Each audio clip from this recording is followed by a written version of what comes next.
You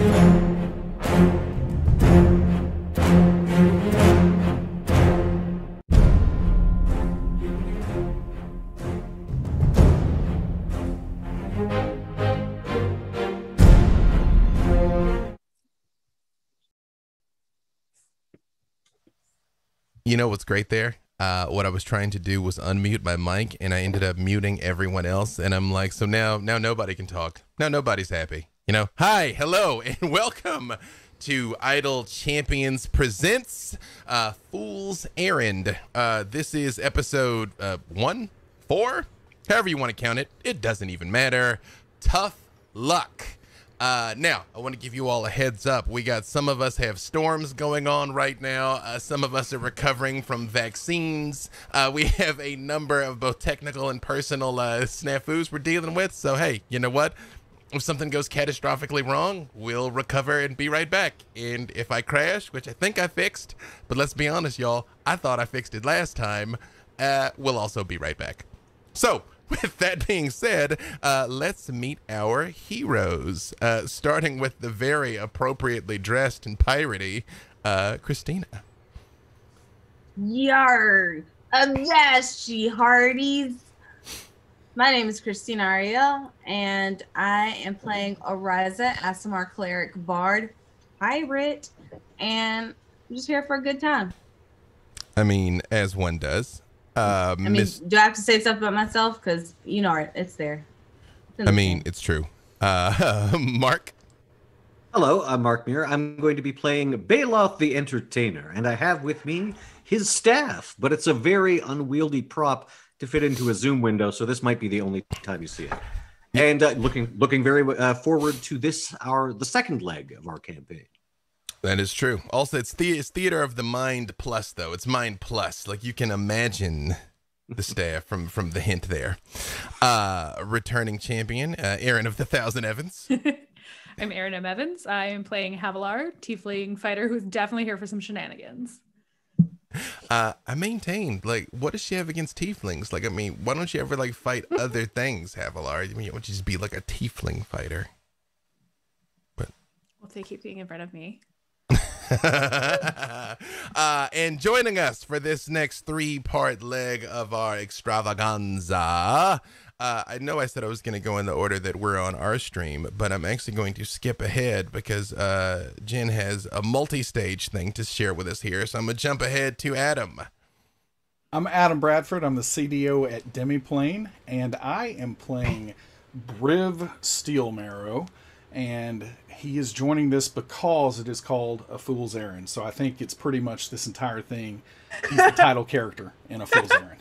I mean, he is the eponymous fool. It is a very valid, very on brand.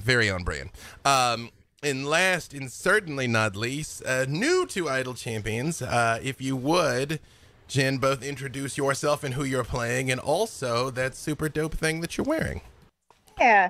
Hello, I am Jen Kretchmer. I am playing Alyndra. Alyndra is an elf cleric / diviner who is new to Idle Champions as of this week or soon. And I have a few familiars. I have Griff, who is my very judgmental owl, who usually is sitting on my shoulder. And then I have Grant. Grant is a baby blue dragon who was named for my friend Grant Imahara, who passed away last year.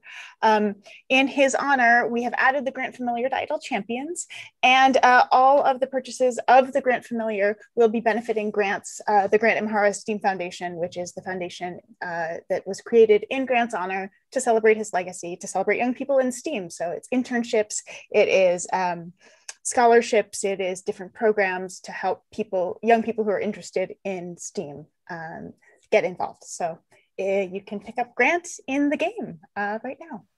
Oh, there you go. You can have a blue dragon familiar, which is self-validating to begin with, and also make a difference in some people's lives. So definitely 100%. Check that out.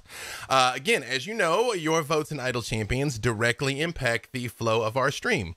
So tonight, thanks to you, the winner of a D6 inspiration dice on all of their rolls will be Alyndra.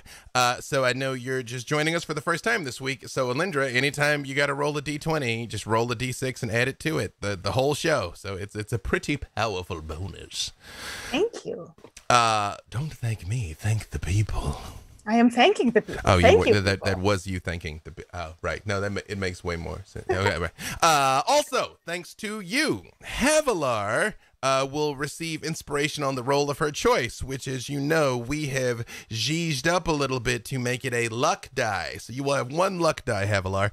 Whenever you make an attack roll, an ability check, or a saving throw, you can spend that die to roll another d20 and take the higher of the two numbers. So there you go. You can, even after you've rolled, if it was poor, you could use it then.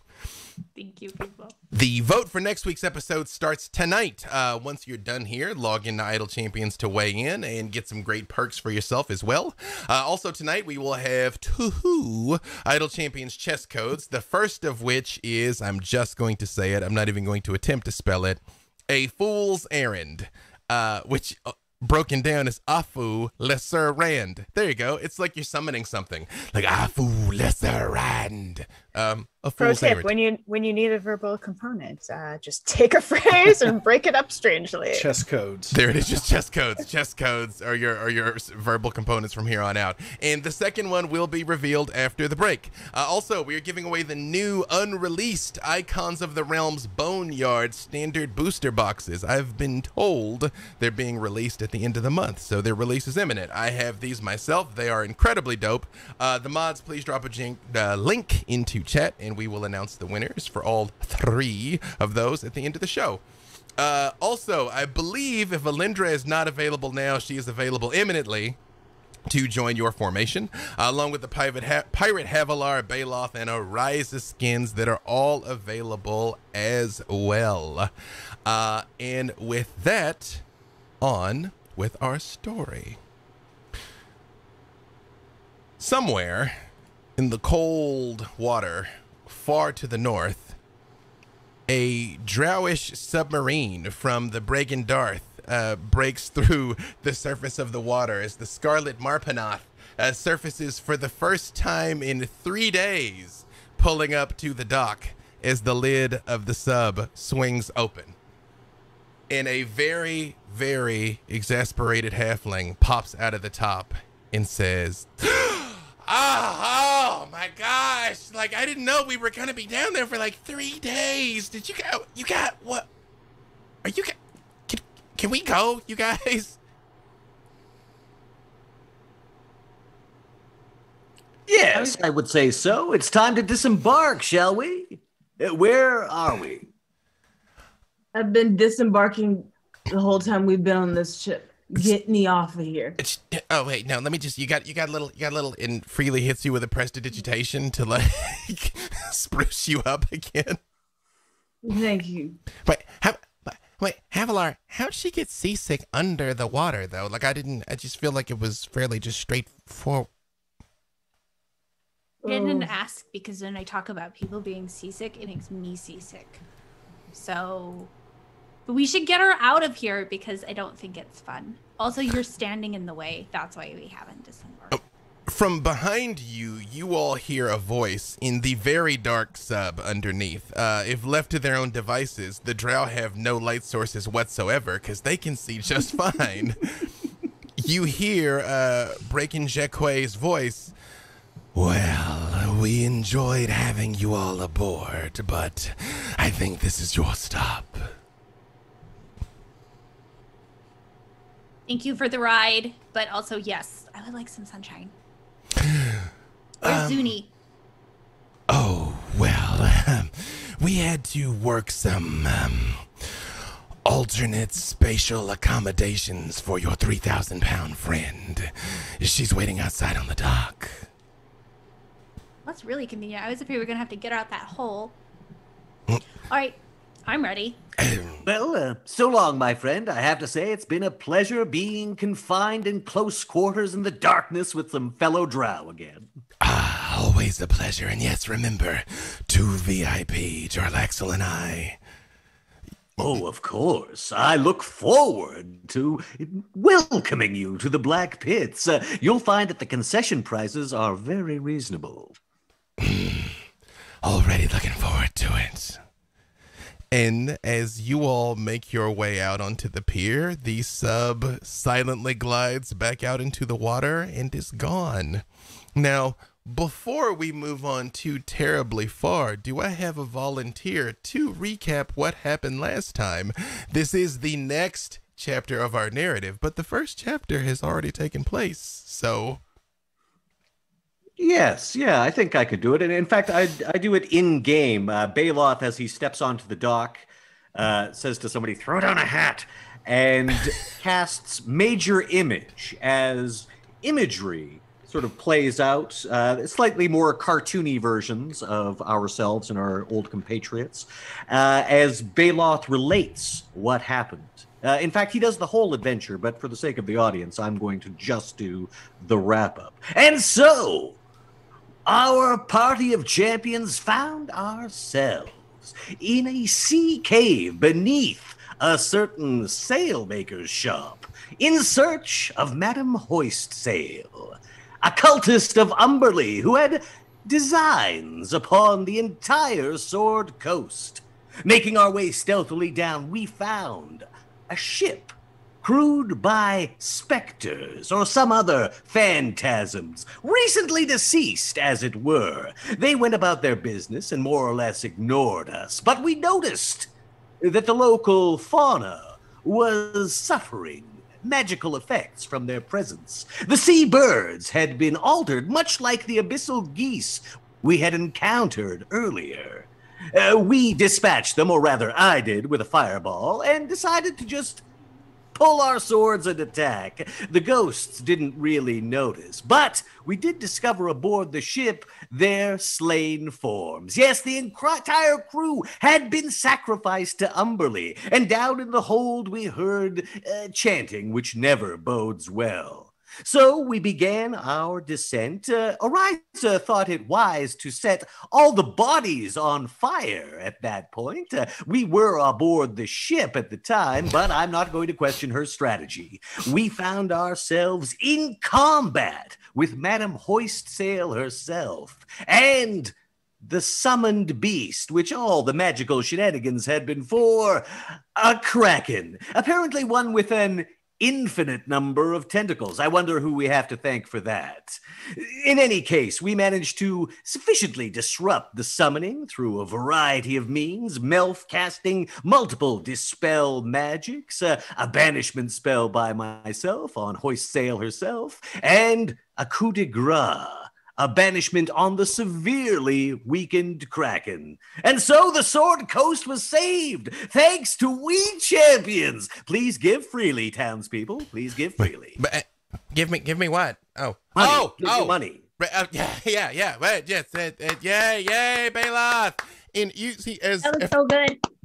as everybody starts clapping and cheering, you do see a couple of people dressed in like very colorful, motley clothing, kind of like stumbling your direction. They're all holding steins. Some of them are two-fisting. Some of them, if you've ever seen an Oktoberfest when people have like 4 or 5 steins because they're serving them, or stumbling your direction, and then like that was a great story. But wait, if the Kraken had infinite tentacles, how'd it get enough calories to live off of that? It seems unlikely. There's a very simple solution, friend. A wizard did it. That makes sense. We got a wizard doing stuff in town. Wait, you. And he looks at you, Havalar. You look like you have a stout constitution. Pretty good. Why? Is Is it something fun? There's this orc drinking people under the table for money in there, and I think you could take him. I do. And he's got an elf with him that looks like you, but like opposite you. Like it's you, but opposite you. Opposite me? No, okay, I want to opposite see him. opposite No, me. the opposite the storyteller, man. So I was like an opposite elf. Well, like, I also want to see opposite you. What is that? Yeah, no, it's like his like skin's dark and her skin's like Oh, not dark. like an It's elf. like I like literally opposite you. Oh, I thought it was gonna be like upside down or inside out or something. I mean, some of this is big. I'm still interested in the drinking contest. Just, I think I'm about to be inside out right The now. drinking contest in the backwards elf. And he does like go over and ducks his head behind some barrels, and you hear violent retching come over him. And you guys notice that in the midst of all of this, Ariza hasn't said anything. Uh-oh. Ariza, are you okay? Is all the throwing up making it worse?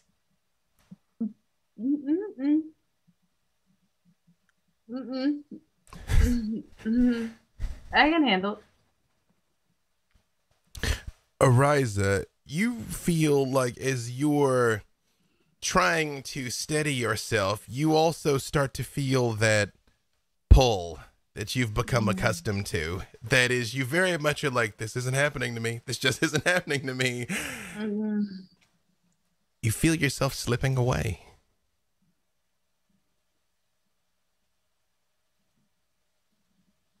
Do we need to jump up and catch her? Because I will catch her. Drinks can be deceiving.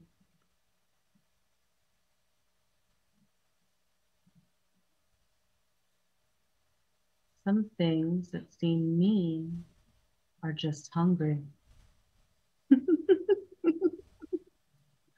Foolishness can still be dangerous, but one bad joke can ruin the entire party.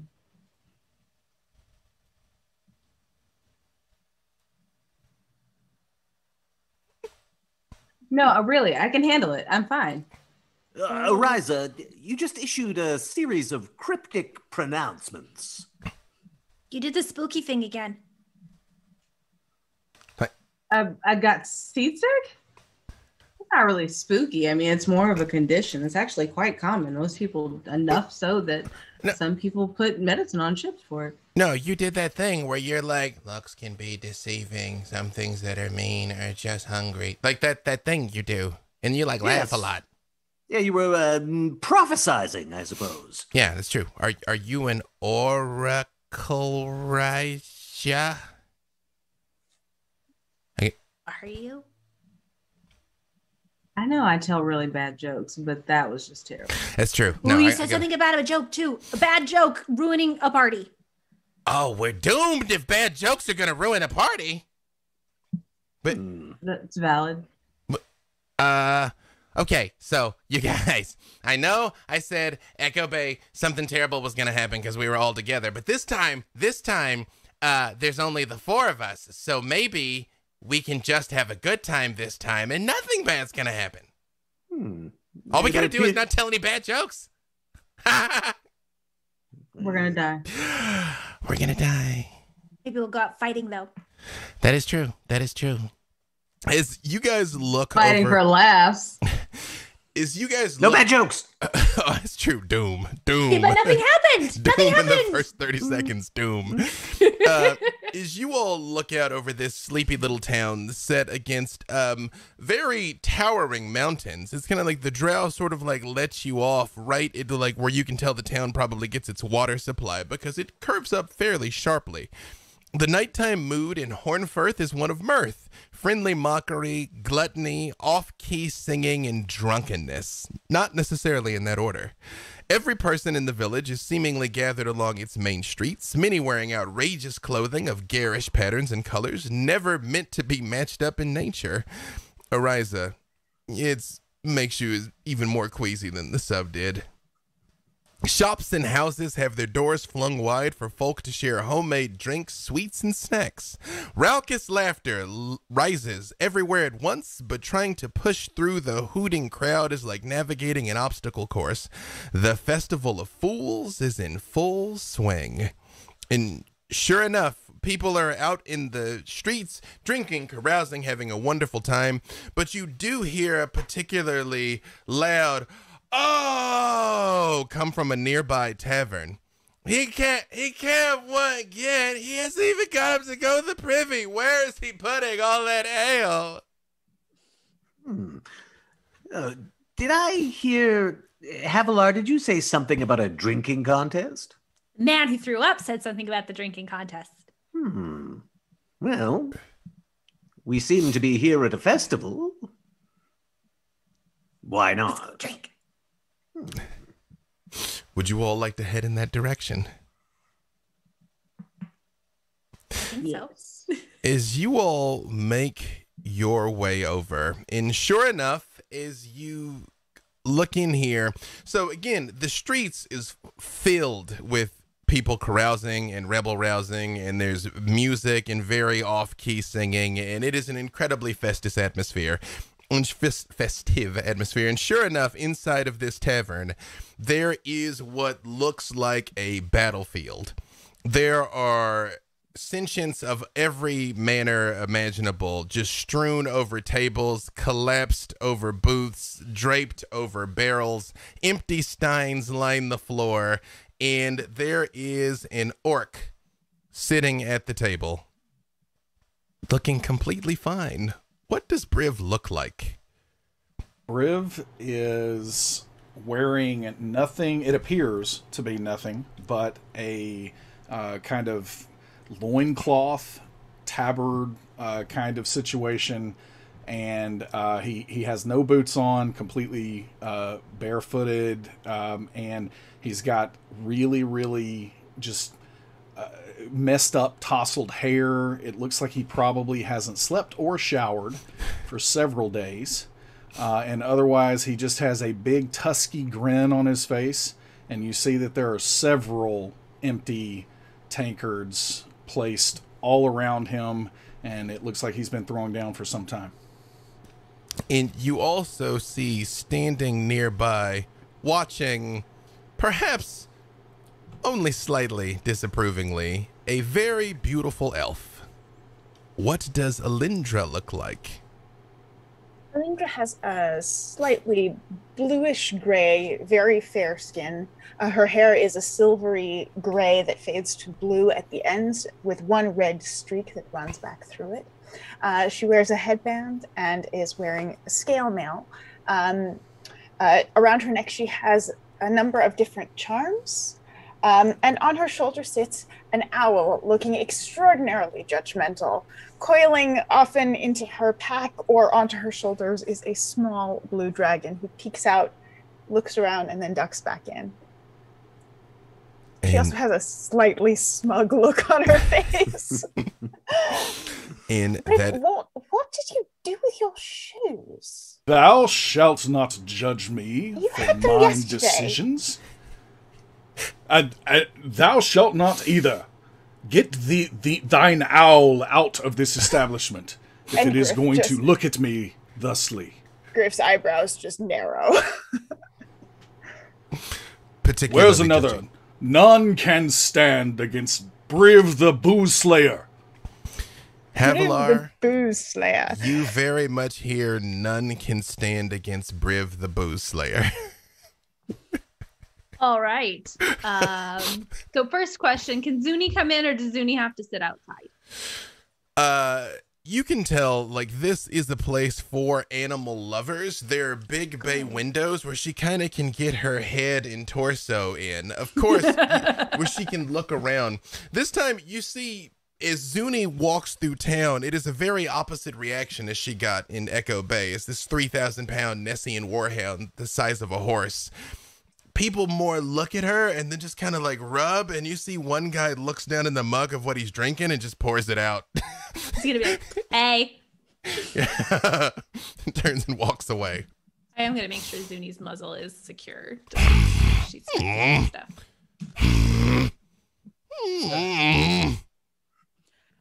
So Havalar is going to bound in and be like, are you the booze slayer? 'Tis I, Briv the Bold, Briv the Beautiful, Briv the Booze Slayer, Briv the Bodacious? That's a lot of names. There are more, but I am forgetting them now. I am several in. For the sake of people that are joining us for the first time tonight, what does Havalar look like? Havalar is a young tiefling woman. She has kind of medium brown skin. She has dark hair that actually, it looks like it's black, but it's actually got kind of a purple cast to it. She wears it braided.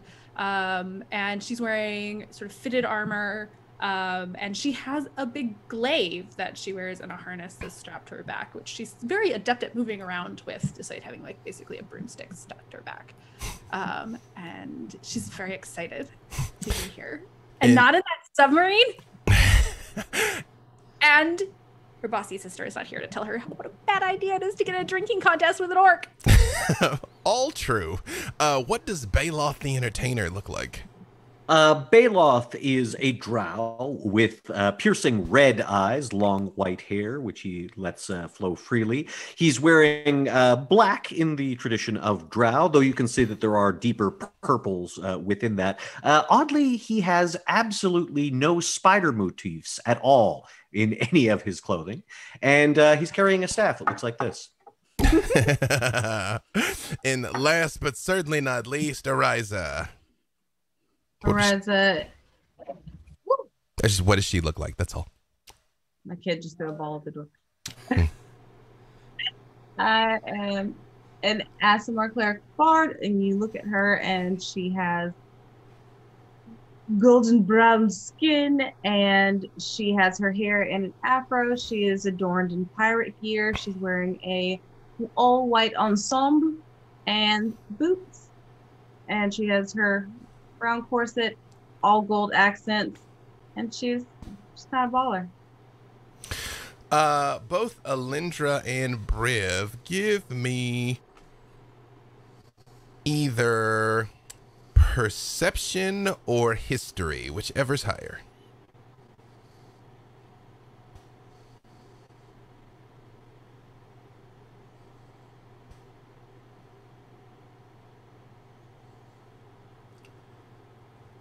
That is an 11. 23. Again, Briv is still shaking out the ends of the tankards of the people that passed out near the table. Alyndra, you recognize three things right out of the gates. Ariza is a famous performer, especially around Waterdeep. You are a far-traveled elf. It stands to reason you've probably caught one of her shows. Bailoff the Entertainer, this is not just an unusual drow, but he is renowned for hosting fighting pits in the Underdark with all manner of terrible attraction that you might experience permanently if you get on the wrong side of him while you are down there. How can we get there? Sounds like an entertaining evening for Briv. Something strikes you as unusual about this enthusiastic tiefling, but you can't quite put your finger on it. As she comes bounding in, although you also notice she's riding a Nessian warhound, a 3,000-pound creature from the depths of the hells, the size of a horse. Not quite common, sir. And that creature is coming into the tavern. Yeah, I'm sorry, I didn't quite understand. If the creature comes into the tavern, Briv gets up from the table and goes and tries to scratch it under the chin. She sort of puts her head through a window, like Mr. Ed style. Like looking around with the muzzle on. Havalar, how do you think Zuni would respond from attempted Thou art chin a scratches? good doggy, thou art. I feel like Havalar would try to jump in between just to make sure he doesn't go too fast. Because while she has her muzzle on, she can still spit some fire if she gets startled. But she does love scritches. So They're your fingers. oh, hang on. I do the I hand this way first. You know what? Hang on. I'm gonna roll to see what Zuni thinks of Briv. What's its name? Her name is Zunarella, but I call her Zuni. Much easier to remember. Because it's shorter. Yes. Here, let's see. She's a good girl.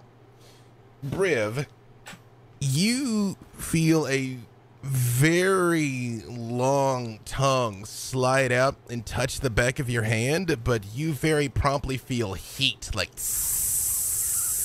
it doesn't hurt you, but you realize that might take another person's hand off. Briv is actually pretty good with animals, so Yep. like he's going to definitely try to approach it in the right way to forge a lifelong friendship. So far, so good. Yes, Bailoff. Bailoff sort of like, as Briv stands up and Bailoff actually gets an idea of his full size, Bailoff sort of like, Say, fella, have you considered a career in show business? Show business.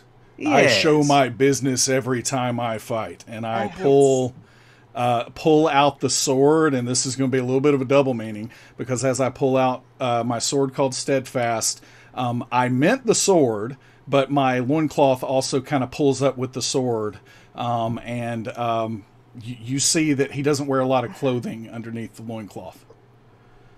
Well, we'll probably have to put an adult rating on the show, but yes, that's exactly the kind of thing I'm thinking about. I'm an entrepreneur. I represent an industry which is a growing concern. Martial entertainment for the masses. We'll need to talk later. Do you have an agent? I understood some of those words, and I liked them. Good, good. So we shall discuss at a later time, perhaps when I have someone who understands you alongside. So no agent. Perfect. Okay, good, good. As you all are sort of like making your way into the place, you hear, "Oh, all right. If you all gonna belly up to the table, then you look pretty strong, friend Tiefling here against the orc. Anybody else want to risk their coin purse against the flagon flayer, against the stout slayer, against the beer basher, Briv? How many people was that? Just the one." Just the one. Oh, that's right. You have a bunch of names. Okay. I don't know if her constitution's high enough, but she's got a 20 in confidence. So. The only Girl's thing that name. Bailoff looks back and forth between Havalar and Briv and goes, I don't think I could take either of them, but I will take a drink. Thank you. Not competing, though. Not competing. Just getting drunk. Right. Okay, here we go. And they do put Get drunk and it's a game too. steins down in front of you. So we're going to do this very simple. We're going to do 3 con checks. We're going to do 1 with advantage, 1 regular, 1 with disadvantage. Best of 3 wins. A con save or a con check? We'll do a con check. It's going to be straight number to number. Okay. You know, just roll straight up con. Okay. So give me the first one with advantage.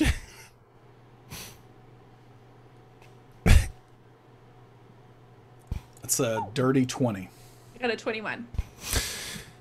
First round, Havalar, you were expecting worse, especially with like as sloppy as everybody is kind of around here, but it's nice. It's kind of a honeyed mead. Ooh. You can still see when you guys are coming in, there's still snow in the mountains, but it's the time of year that spring is coming. So it, the season, the wheel of the season is turning, but it's still pretty chilly, and you feel like this is something that would probably warm you up on a chilly night, but you sort of like down it, and it's pretty nice.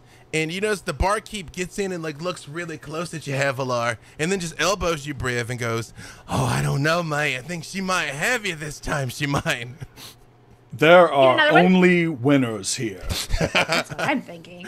They bring out another round of drinks. All right, so this one is straight Constitution, just head to head. I rolled an 8. Oh no. Yeah, that's a 16. Overconfidence, Havalar. Sort of knock it back, and as many of us have experienced, when you like dip your head back a little too quickly, it sort of all starts to kick in a little bit. And Bailoff and Ariza, you also notice she's still in a great mood, but she's leaning a little bit. Kind of. Art You thou can do one more. navigating these waters in a fair fashion, milady? I don't have a boat. Do I have to have a boat for that? Do I have to have a boat? No, he's being metaphorical. This happens sometimes when he gets That a little happens in his dream. cups. I just said things. I don't know what metaphorical means, but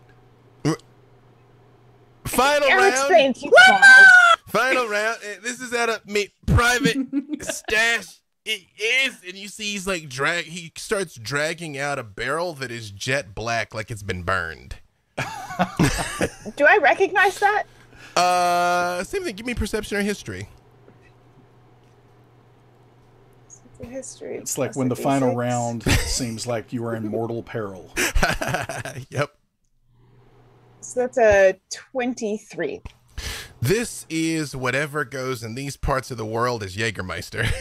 Oh, oh my! Yeah, Oh we my. call it Hunter Master. It pours. Two very tall, very black glasses. Sorry, Alyndra, what were you saying? Briv is an adult. This is his decision to I am make. like 40 something. Yes. I will not. This is perhaps ill-advised. The liquid is room temperature, but somehow there's still like a fog coming off the top as he puts it down in front of both of you. And he's like, all right, winner is takes fancy. everything. At this I'm point in sorry, time, what is the everything that we're discussing here? Tip more drinks. It's everything. Yeah. No, you're too far in it to like get a bit caught up in the fine clearer? print now. No. Briv pulls just a I'll be little bit fine. of metal out of his index finger and kind of forges it into a little bit of a fork. And he grabs like a big chunk of meat off a nearby plate and just slow eats it and just rolling down the beard and everything before he goes to drink this. You have finger knives? I don't have finger knives. So much more than that. And then you see Briv just pops metal out of his skin, just like spiky, and then pulls it back in real quick. I think I had what- too much.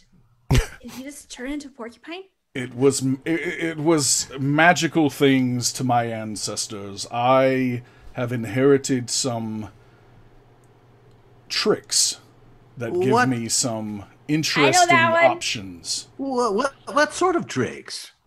And as he's saying this, you notice that Briv is just moving some of the metal like down along the ground and like grabs his ankle with it. All Oriza, Bailoff, and Havalar can give me history checks. Bailoff, you can roll with advantage. Havalar, you roll with disadvantage because this stuff's starting to kick in. I rolled a 0. Get me worse than that, I'm sure. Again, there's a non-zero He comes chance. from the metal kingdom of the metal people. There's a non-zero chance that you're still dreaming this entire thing, Havalar. This whole last Didn't actually week, happen. you might not have left home. This is the best dream. It's better than the Drow submarine dream. What did Bailoff get? I'm afraid even with advantage, I only got an 8. I'm just Bailoff is just thinking about the applications in a match at the Black Pits. Like, oh yeah. And what did Oriza get? A 7. I appreciate you all have successfully disbelieved the fact that there's kind Briv of the Bold, an iron- international man of mystery. an iron orc here in front of you.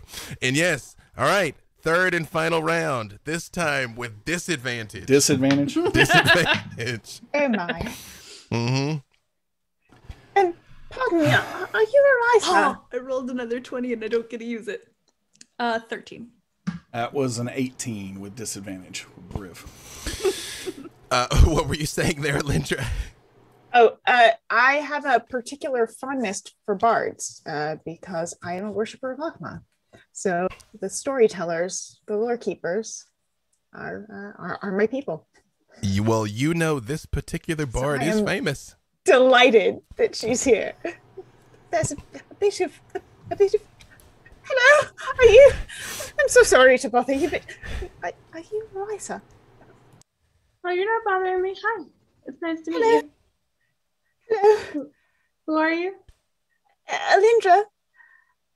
Alyndra Oh. Alexandria Garana Hillstar Brand, Lawkeeper of Rhine Spiro. Can you subscribe to Clown Monkey Mouse, Daughter of Oblivion? 1 or 2 is fine. Alyndra, You stay out of this. You are beautiful.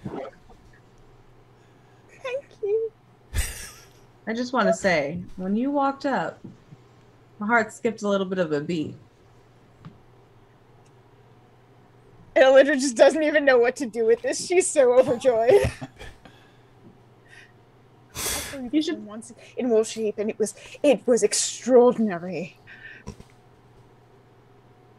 I would love to hear you talk about me, but I'd really much rather talk about you. Oh, well, I'm traveling with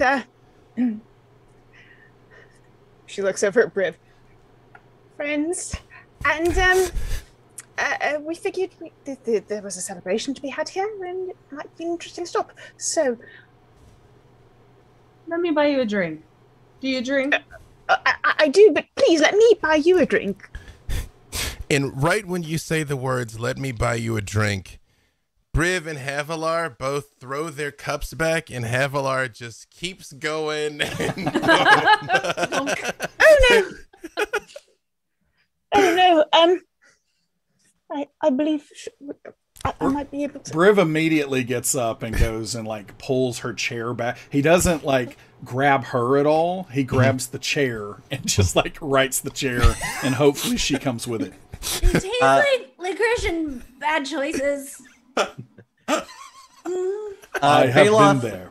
Bailoff grabs Briv's wrist and holds it aloft. The winner! The winner, ladies and gentlemen! Hence, Huzzah! soon to be a featured attraction at the Black Pits. The I most don't know marvelous- where that is, but I love Doesn't know it. where it is yet.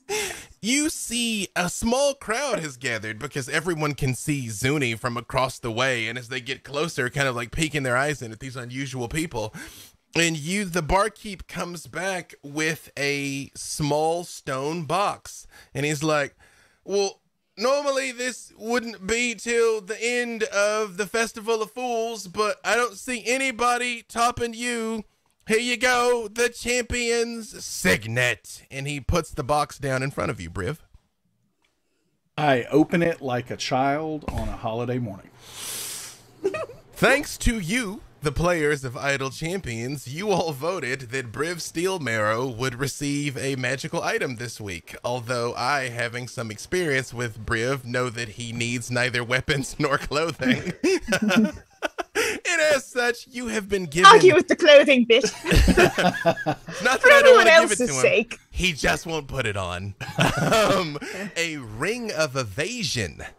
Ooh. This ring has 3 charges, and it regains 1d3 expended charges at dawn. When you fail a dexterity saving throw while wearing it, you can use your reaction to expend 1 charge to succeed at it instead. Excellent. Because Huzzah! you got your way out of that one, but you didn't get your way out of this one, mate. Now you gotta buy a round of drinks for everybody, and they'll go, hey! Problem solved. Alyndra, did we bring any money? I don't know what you keep on your person. I don't keep anything. I just have a loincloth. Who has the bag of holding? With the bill. I don't know. If I act like I can pay for everyone's drinks, then you can use some of thine magic to escort me off these premises very, very quietly.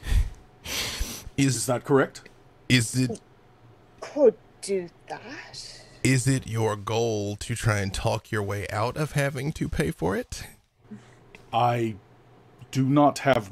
even if that's the person asking me, I say, I do not have coin. Well, but you won. That means you buy everybody a round of drinks. That's how it works. You won. You got the ring. That you, is the local custom, Briv. We huzzah. Those Everybody- are rules that Everybody should hear be the huzzah? divulged to one before one enters said contest. Ah, you would have done it anyway. I see this big old gut here. You'd have still done it. You'd have done it. Perhaps, but at least I wouldn't feel as bad now when I have to tell thee that I cannot afford drinks for everyone in this place. Excuse me, friend. Speaking of drinks, I ordered one a while ago. Yeah. And he hands a drink to Alyndra and Ariza also.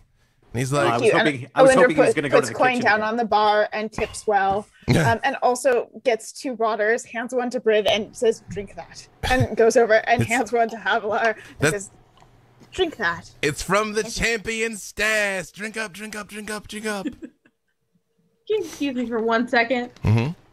And Ariza's gonna run over and grab Havalar and move her close so that she has eyes on her while she's drunk. And just put her in a chair and face her slightly at an angle and turn back to Alyndra. Where were we? Havalar, for what it's worth, you feel great. You're bombed out of your gourd. Amazing. Do I still have the abracadabras? Oh, of course.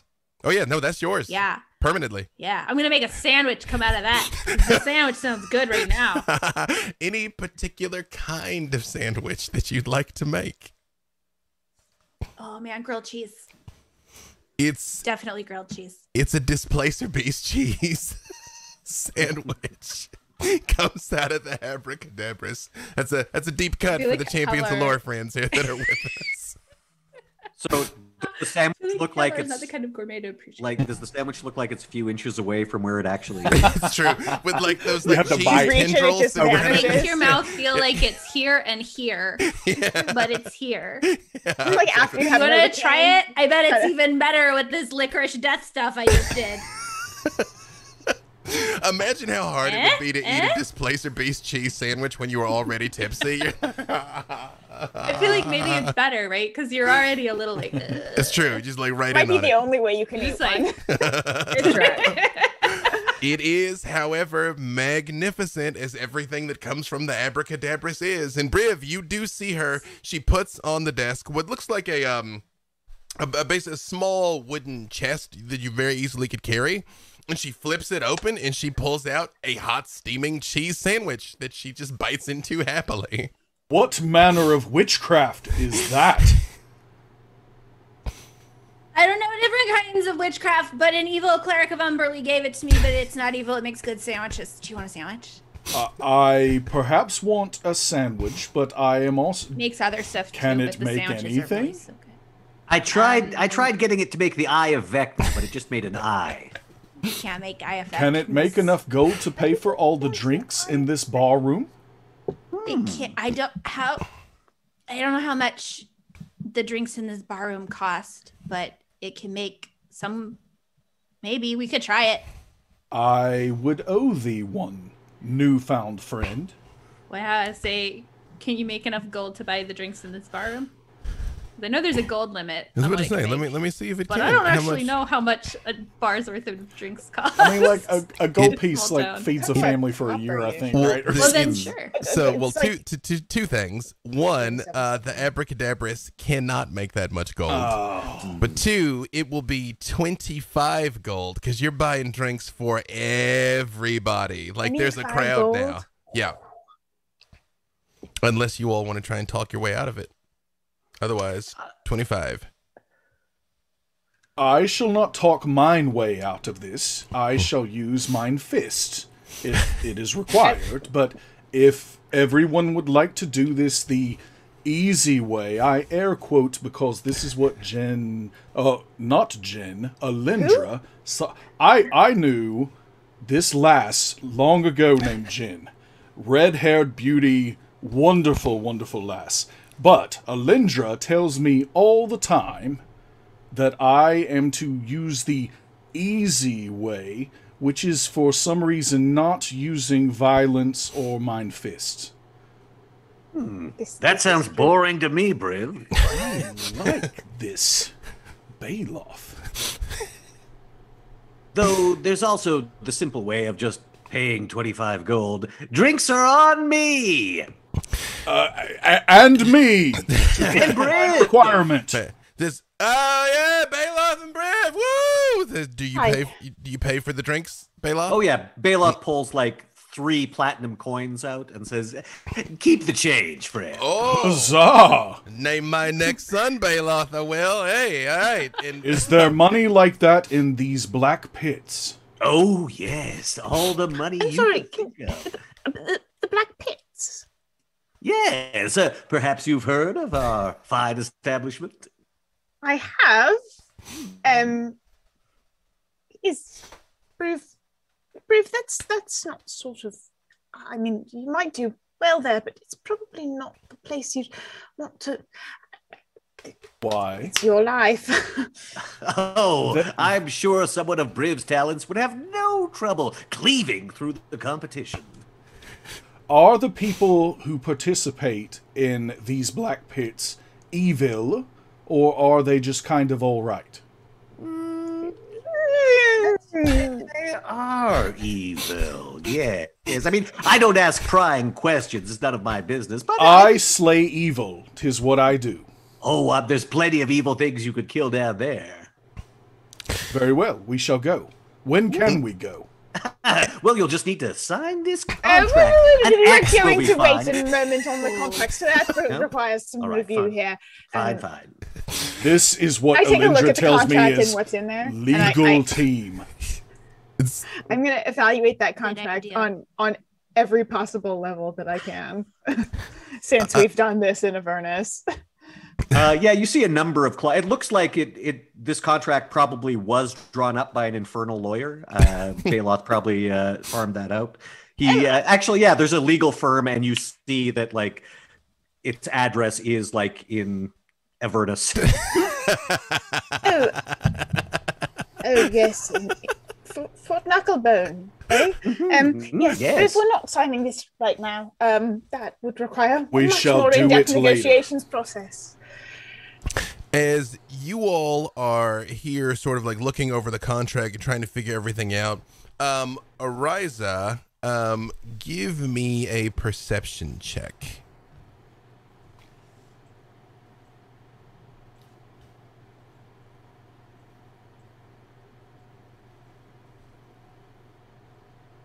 Natural 20. Hey. That's an 8. So it's a 28. So this is where I should point out also, I only play with one house rule at my table, that a 20 always succeeds and a 1 always fails, even on skill checks. Ariza, as you were sitting there, and now there is like a big crowd of people, like it's kind of shoulder to shoulder as the word free drinks has spread through a town where everybody is already getting toasty. But off in the distance, you hear a very familiar voice going like, "Hey, okay, wait, back off. No, leave him alone. No, okay, hey, hang on. Just everybody be cool. But hey, dude, don't bite me. I will bite you back. Just, Freely? Somewhere nearby, Freely appears to be in trouble. Freely's here? Really? Apparently. You know him? Of course. We do. How do Oh, you know Freely? well, that's a coincidence because whenever a bunch of Freely's friends get together, oh no. Oh no, the spooky words! Oh, we just got done with this. Wait, with what? where is Freely? Really? Anyone got a locate spell on them? There's can a cast ruckus. Sending. Zuni finds things! Zuni, find Freely! I'm just gonna jump up. Freely, where art Grab thou? onto Zuni. Zuni is like, boom, and you hear like the crowd outside, like chaos erupts. All of you give me a, what do I want? A strength, or either athletics or acrobatics save, or check, sorry. Athletics or acrobatics check, whichever you want to use. As the 29. crowd, people come rushing into this place, very much trying to get away from Zuni. And she like, like there's that just mass of people kind of come crushing into the bar. 29, Briv, these people just bounce off of you. Like, I mean, you are the rock that the waves part around. I Yeah, believe I am 25. probably trampled with a fire. You do notice that, like, Briv, immediately as everybody just runs into you, and even Havalar, while tipsy, just with laying against her glaive, is still stalwart. You do see Alyndra almost get picked up and carried away like she's involuntarily crowd surfing. No one shall take my Lindy. Bailoff? I got an 11. Okay, and Ariza? I got a 13. Was that Dex or Acrobatics for you, Ariza? Acrobatics. Same thing, Ariza, you're used to having to perform while people are dancing in crowds. You were pretty easily able to just kind of like step to the side, move out of the way.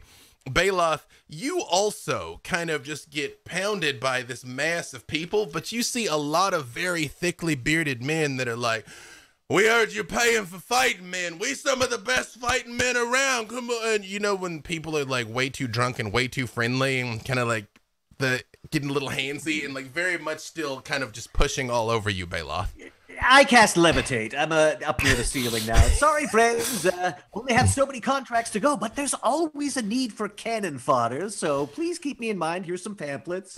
So, He Bailoff called me cannon fodder. in Alyndra, you guys very much get your feet stepped on. You get kind of like bumped around a little bit, and you will have disadvantage on deck saves until you take a short rest. Ooh, okay. Everybody, thanks to the players of Idle Champions, there's a little something extra in these drinks.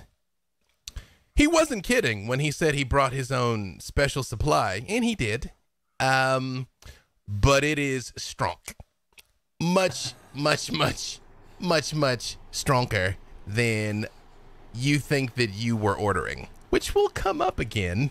But as your pulse elevates a little, you become aware that you're like, ooh, that was a very special vintage that he has served you all. Okay. Havalar, for having lost your drinking contest, you will have disadvantage on con saves until you take a short rest. You're a little... Okay, let's lay down on this bench right here. However, Bailoff is elevated to the ceiling, and Briv, you are able to kind of pull Alyndra through here again. You get kind of butted in some shoulder checks, but you're back together again. But you do hear Freely yelling somewhere in the distance. Let us find our friend. You guys gonna make your way out? Yes, I want to climb out the window Zuni had stuck her head through. Excellent. No problem at all. And there is a Zuni-shaped swath through the crowd. I wanted to grab onto her harness and I missed. Very much. It was a good plan. It was an excellent plan. An excellent plan. Zuni is the one that didn't pull her into the deal. Yes. Were you gonna say something, Bailoff? Yeah, I'll fly out on the carpet. If anyone would like to join me, there's room for another person. Bailoff, as you hop on the carpet and make your way out of the window, it immediately trembles for a second and just plummets. Whoa. Is the levitation spell I cast still working? Mm-hmm. And it doesn't crash enough to hurt you, but you very much are like up, and oh, nope. Just back down to the ground. I'll look at the carpet with Detect Magic. It seems to be functioning, but as you activate the Detect Magic, you realize there's something in the air here that just seems to inhibit fast travel. It's difficult to put your finger on, but you get the distinct impression that flying, teleporting, even plane shifting, a lot of that stuff doesn't work here for some reason. Even your levitate, you went up to the ceiling, but you start to think if you tried to, because technically there's not much of a hard limit to how high you can levitate till the spell ends, you don't know that you could go much higher than about 10 feet. Interesting. I'll try levitating the carpet just 6 inches off the ground. Will it still move then if I stay at a walking pace? Like it tries and... Did your carpet get drunk? I'm not sure. It's had enough spilled on it in the time. It's shag, it really soaks things up. But I think it's probably wise not to rely on it for the moment. So he rolls that up, stuffs it into his pouch, and so he just sort of lets folks know, don't rely on that carpet that was so useful last time. Have to walk like a sucker. Yep.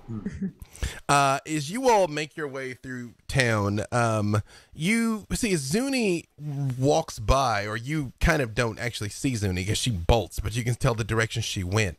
You hear people in the crowd talking about, another one? Or is that the first one over again? That's weird to see that twice in the same day.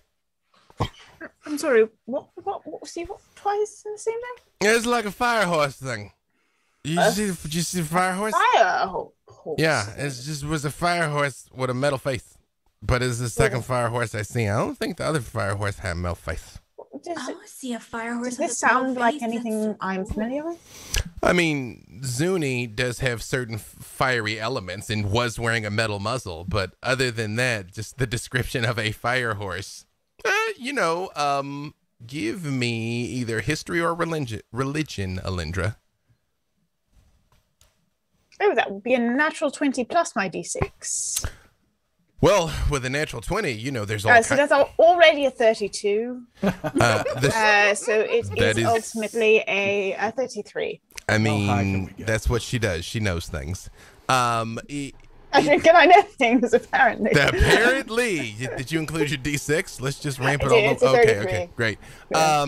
There's lots of flaming horses. Like, none of them should be here. I mean, there's things like nightmares that literally are like black horses wreathed in flames. No. Yeah, but you can't think of anything that should be indigenous to this biome that would fit the description of a flaming horse. No.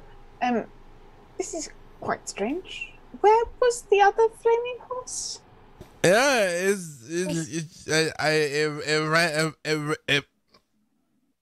it ran by earlier. I wanted to ride on the flaming horse. They said it burns, it chafes. Yeah, that's what they said. That's what they said. Art thou saying it is like this other creature here? I was saying it was another flaming horse, man. Why are you harshing my mellow? How many? That is another flaming horse. You get me. You get me. Yeah. Huzzah. You want some of whatever I'm still having? You want some I shall crush thine marshmallow even further if thou dost not answer the question. Wait, why are we threatening people? Why are you threatening me? I am trying to understand if there is another creature that I shall add to my staple of collection. You're trying to escalate. Why we need to de-escalate. Threatening me when I'm just trying to have a good time, man. Why are you just I just want to find where the other flaming horse is located. I'm sorry if I'm interfering with your evening, officer. I am not deputized in this town. Yeah.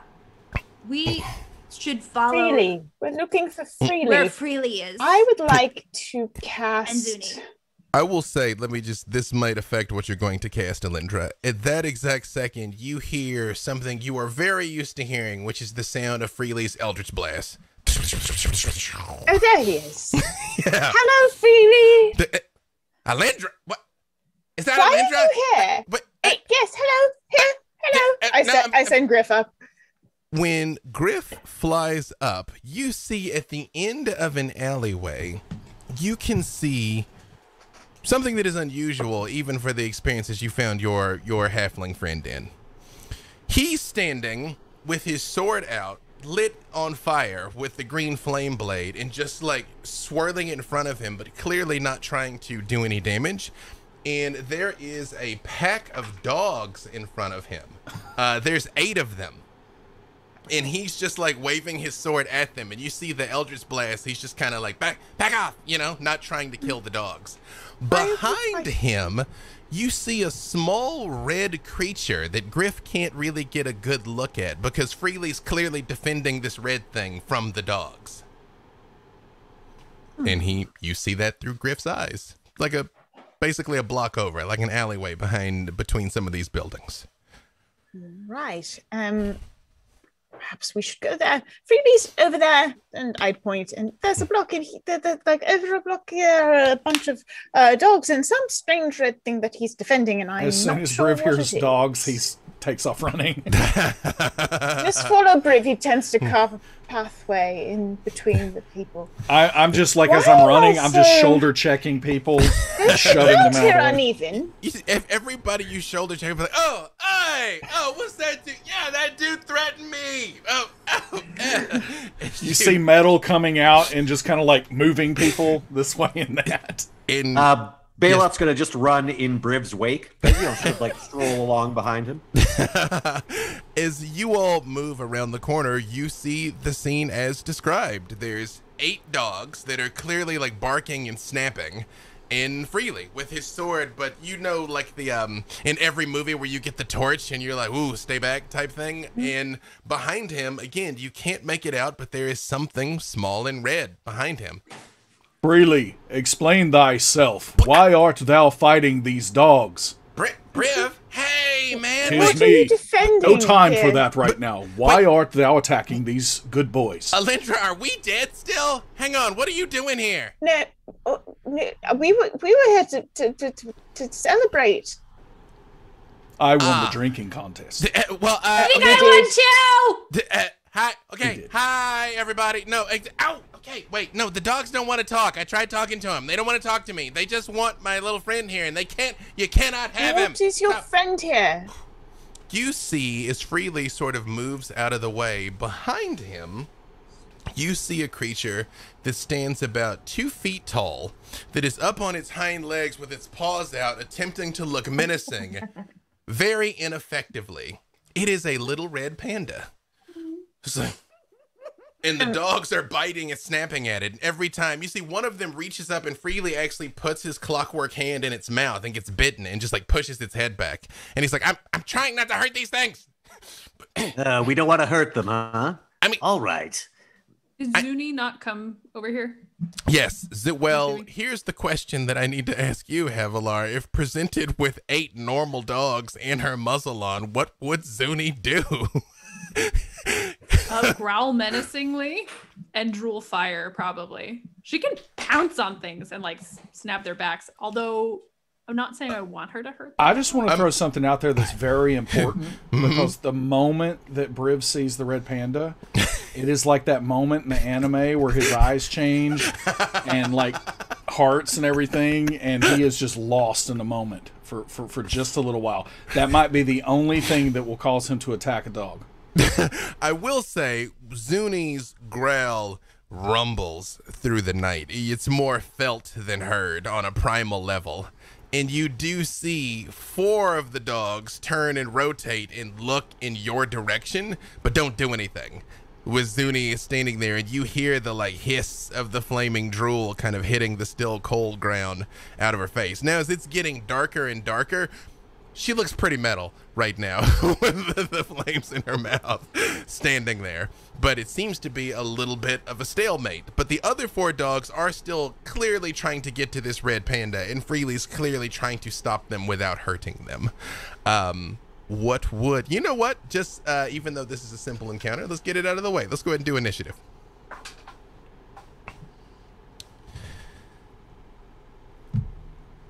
Let's see...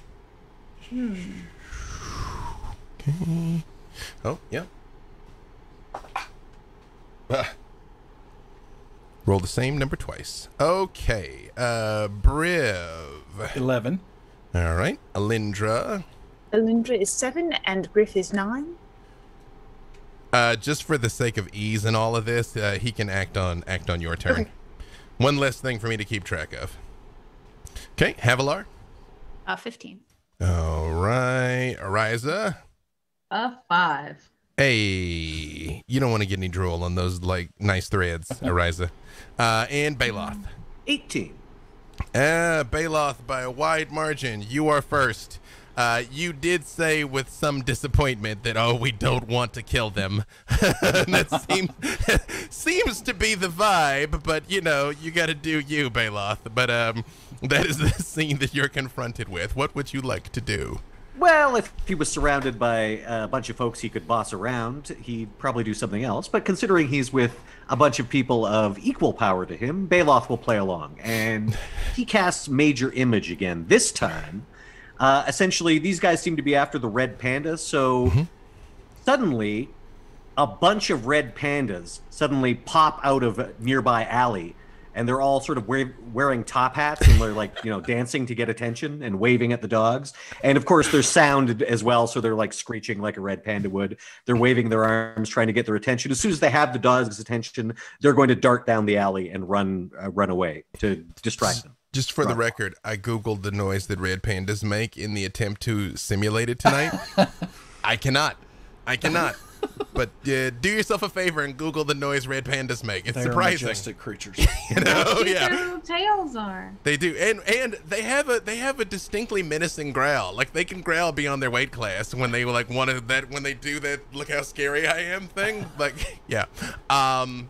Oh, and of course, I can also do smell effects. So Yes. like a few of the red pandas are waving, like those long links of hot dogs, like big sausage links, and like one's the got red one's, pandas that smell like cheeseburgers. and one's got like a pork chop, and they're so they're, What is your save DC?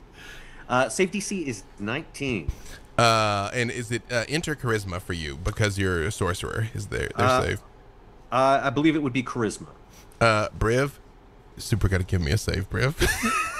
For what? What am I saying? To see whether or not you believe this cloud of red pandas. Oh, yeah, that makes a lot of sense, actually. So, Their sound sounds vaguely like a squirrel munching on things. Did you say like a charisma, squirrel though? chittering, Yeah. But bigger. Yeah. Like I got a 29, so I'm Oh, yeah. fine. All right. it's deeply unsettling. You know, Briv, you're aware that they're an illusion. It's just really sad that they're an illusion. And he says this out loud as this is happening. He is like, he is commanding even more respect. And he isn't aware that he says things out loud that he should be thinking. Inside voice versus outside voice. Inside versus. In terms of how the dogs actually are going to react, they will do so on their turn. Havalar, you now see this cloud of very delightful smelling red pandas in top hats carrying steaks and sausages trying to distract the dogs. Zuni apparently has the attention of 4 of them, and again 4 have not taken their eyes off of Freely and the panda. Okay. So Freely said we're not supposed to hurt the dogs. I mean, ideally. Havalar is good at hurting things, but she's gonna listen because she is drunk, but she's not that drunk. And the only thing she can really do is pull herself up onto Zuni and kind of nudge Zuni forward and say, go get Freely.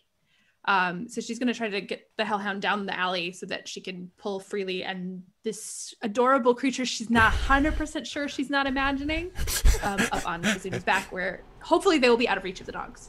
That is a very valid thing to do. Just for the record, you always have the ability to attack and do non-lethal damage. Like anytime you could do that. Like you just See, hit but with the I flat of your had a blade. lot to drink, so I don't know if I can pull the swing. Sure. Because sometimes I just like the feeling of really like, ugh. So. That was perfectly timed there, Mark and Jen, with the Stein placement there. Brava. Yes. Yes.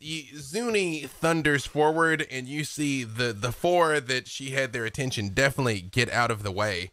And you get close to Zuni, and he goes and Freely looks. He's like, "Oh, okay, wait, okay, Cinnamon, we gotta go. Wait, what do you mean you're not getting on the back of that? Wait, no, come on!" And he tries to pick up the red panda, and it pulls back and rears at him too.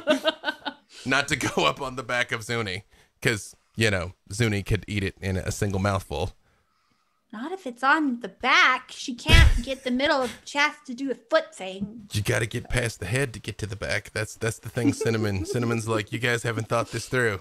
But Freely is actively trying to catch this thing, as the other 4 dogs now have definitely all have their eyes on Zuni at this point, because she's like right there next to them. Briv, you see this scene now. There's again, the 8 of them have kind of parted into a group of 4 and 4 as Zuni's kind of like charged through them and are very much like biting and nipping, but have not attacked yet. So Briv, you see for a moment, Briv is like concentrating on something. He's closing his eyes like really, really hard. Like it looks like he's trying. It looks like he's straining against something. And then he rushes forward and he says, "Thou art bad dogs, bad dogs." And as this happens, you actually see that Flo for short, a Flumph, comes hovering back over his shoulder and goes on the other side. "Give them the stank, Flo." And then you see Flo unleashes the cloud of stench. And the dogs, it's going to get a 15-foot cone, so however many she can get in that. Unless she hits Zuni as well, be 4 or 4, because they're kind of split into 2 groups. She can hit them that's all, fine. but she'll get Zuni too if she does that. We'll see. Zuni does look pretty tough, depending decisions. I'm gonna try to get them all. I'm gonna try to get them all. All right. You might get Havalar's wrath. I was about to say Havalar. So what's the save, by the way? It's only a DC 10. But I mean, what kind of save? Oh, dexterity. Sorry. Yeah. Okay. All right. I'll roll for Zuni just for your ease there. Thank you. The nearest group of dogs all fail. Zuni passes. Does Havalar pass? Because she's on his back. What? Sorry, what kind of save was it? Dex. Oh, okay. Havalar also gets a +4 on this because Briv is aura. extending his aura. Yep. So 17. Yep. Nope. You're good. Also, so 4 of the 8 dogs do not pass. So what happens to them when that happens? They are coated in a foul-smelling liquid. A coated creature exudes a horrible stench for 1d4 hours. So, do you want me to roll that, or? Yeah, just because it might be relevant later. So let's That's see. That's 3 hours. 3 bag of stinky stray dogs. And basically, it's poisoned as long as the stench lasts, and other creatures are poisoned while within 5 feet of the coated creature. It can remove this by bathing as a short rest in alcohol, water, or vinegar. Perfect. All right. 4 of them are met. What does it have? Any mechanical effects? Poisoned. Poison okay. Conditions. Poison. So disadvantage on all things. Perfect. All right. They look like very sad, very dirty dogs now. Alyndra, it is your turn. Is Zuni through the barrier yet?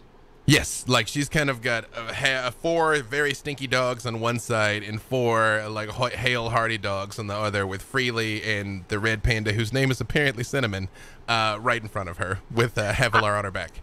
I would like to create a wall of fire between us and them.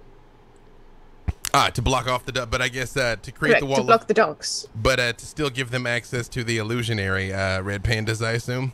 Yes. Okay, perfect. You because I thought the pandas went in the other direction. They did, to draw... but the dogs have not reacted yet.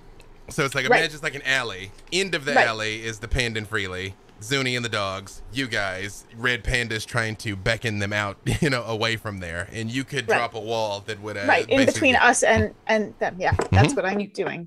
Perfect. Zuni's butt. She is immune to fire. That's true. Zuni is immune to fire. Havalar isn't, but Zuni. No, I'm in the front though. This just wall catches half the dog. It's that is true, right? If that's how it works. That probably counts. Like when cats like it when you scratch them like right above their tail there. Like Zuni probably would like a wall of fire. Like all right, feels like home. So any creature within its area must make a dexterity saving throw. Is it your intent to drop it on the dogs or just to corral the dogs away? It was mostly to corral the dogs, but to corral them. Freely wasn't really hurting them. It wasn't to attack them. It was just to keep them away. Perfect. So yes, it's to keep them away. You would be able to block off the four healthy doggies for sure. And walling them off. Ariza, you now see this scene again. 4 stinky sad dogs, 4 healthy dogs, but are kind of like being corralled by fire and going to have to leave the alley soon. I would like to try a thing. Yes. Because I don't want to hurt the dogs. Mm-hmm. I would like to attempt to calm the dogs. Mm-hmm. And I want to use, can I roll performance and try to use it to calm them? But I was going to say, before you do this, roll wisdom for me with advantage. I perform for my dogs to calm them down all the time. It's true. Hello, my baby. Hello. That's what the first one was a natural 1. Panda, right. You've successfully disbelieved. Yep. Mm-hmm. And the second was a 13. Off in the distance, like somewhere simultaneously far away and right next to you, Ariza, you hear as much as feel a voice saying to you, some things that are angry are just hungry.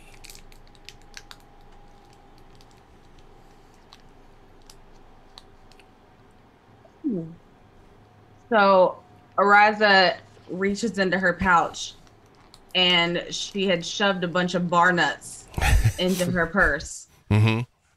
And she took those from the tavern because she was like, just for later. Just want to make sure. Because, I mean, Alyndra was distracted and she was hungry. Pocket nuts, yeah. Everybody's got pocket nuts. What are you talking about? Literally. So, but while she goes around and she's going to run around the puppies, and she's going to say, boop the snoot to calm the pooch. Sometimes all you have to do is scratch the chin and boop the snoot. If you want a pup to suit, there's not much to use to do. Be so kind and boop the snoot. And she's booping the snoot, so she's like tossing nuts like into their mouths. Did you hear that? She sang for us. She sang for the dogs, Alyndra. We got to watch. But you can have it if you like. I can change the words. You see immediately these, like, you know, very intense, snappy dogs, like ears come forward, tails go down, happy faces all around, like lick up the bar nuts that you've brought out there. And all 8 of them, let's see, all 8, literally rolled 8, look very happy, except the poison ones look kind of happy and queasy, but they all clock those red pandas at the end of the alley and bolt. All 8 of them run after the illusionary pandas and out of this area. And as the dogs start to charge towards the pandas, they put their top hats back on and they all get on unicycles and ride away. And you Of course they do. Successfully guide them away. And you hear over at the other end, Freely, who hasn't realized this at all, is like, no, these people are here to help you. I promise you they are. Like, just like, Zuni is not going to eat you. Zuni can't eat you. She's has not a allowed. muzzle on. Yeah, right there. Lead no barking. And of course, Zuni is very much looking at Cinnamon like she absolutely wants to eat her.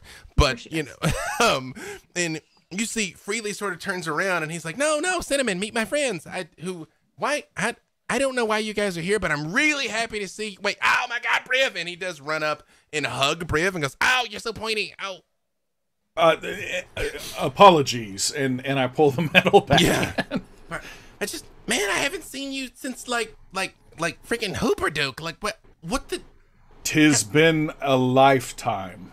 It seems How that we art find thou? you constantly in places where there's excessive drinking, really. And trouble. Well, okay, wait. To my credit, the last time I ran into you, Alyndra, like you literally fell out of the sky. It was your turn to fall out of the This is sky true. this time. Think about it. Yeah, but I'm so happy to see you. And he does just like give you a huge hug. Hello. Who is your friend here? Oh yeah, guys, this is Cinnamon. Cinnamon is apparently a red panda. She's not too talkative, but that's okay. But she did tell me her name, and Cinnamon is still very much up on her back leg doing the menacing red panda thing. Like I've told her that nobody is gonna eat her. She's a little suspicious about the dragon. She says she's not too sure about the dragon now. Freely, a bit of a wrinkle. Remember how you noticed that whenever a significant number of your friends get together, weird things happen? Well, we all know you. Oh, no, you guys. I mean, yeah, you guys, but oh, no, you guys. No, I saw you going into the bar, and then I heard and I saw the doggies, and I wanted to give them tummy serpents, and then I found that they'd cornered Cinnamon, and I came over here. Ah. And that is when you all hear, don't worry, I can make it better. And in a shower of sparkles and bubbles, No. a pink Holophant appears right in the middle of the alley. Oh, Bubbles! Bubbles. Yes. Hi. Hello. Slave. But you do whip it around. She's like, The last 2 times you broke my voice. well, I'm just here for the party. Like, what are you guys doing here? Like, I saw you in Echo Bay, and don't get me wrong, we had some laughs, but you guys follow me up here is a little weird, okay? Like, you're getting a little clingy, right? I assure you, no one is following you. Bubbles, I know you're trying to be helpful, but you hexed Havalar. And then all of us. Okay. Wait. Well, see, like right now, like you guys are still doing this pirate thing, which is great, but that's kind of like a southern thing. Like you're up here now, and things like, or they're doing things differently for the Festival of Fools. Like you need to be like colorful. You need to be like beautiful. Like the people of Hornfirth are discriminating in their tastes. Also, just What not used the to this. devil is that? like what do you mean? Holly What the devil? I Buds. mean, you've got a flump. This You've is got a flump. Bubbles. And yeah, hi. Oh my goodness. And she looks at you, Alyndra. Don't let her touch your face. And she flies right towards you with her little hands out to touch your face. But Excuse me. no, you're just Kill it with fire. I appreciate that, but You're please just so don't. pretty. Yes, but please ask permission before you touch people. I don't particularly like being touched by people I don't know. I think so I am please, pretty. if you could just. No, yeah, no, like you're like super metal, dude. Yeah. Okay, wait, okay, all right. So here, I'm going to make things objectively better. I'm gonna help you all fit in. You'll be glad I did. You're gonna love this. You're gonna love this. Yeah, no, the pirate No. thing, it's very cool. Stop her, It's a stop great her, stop look. her, stop her. But just okay, hang on.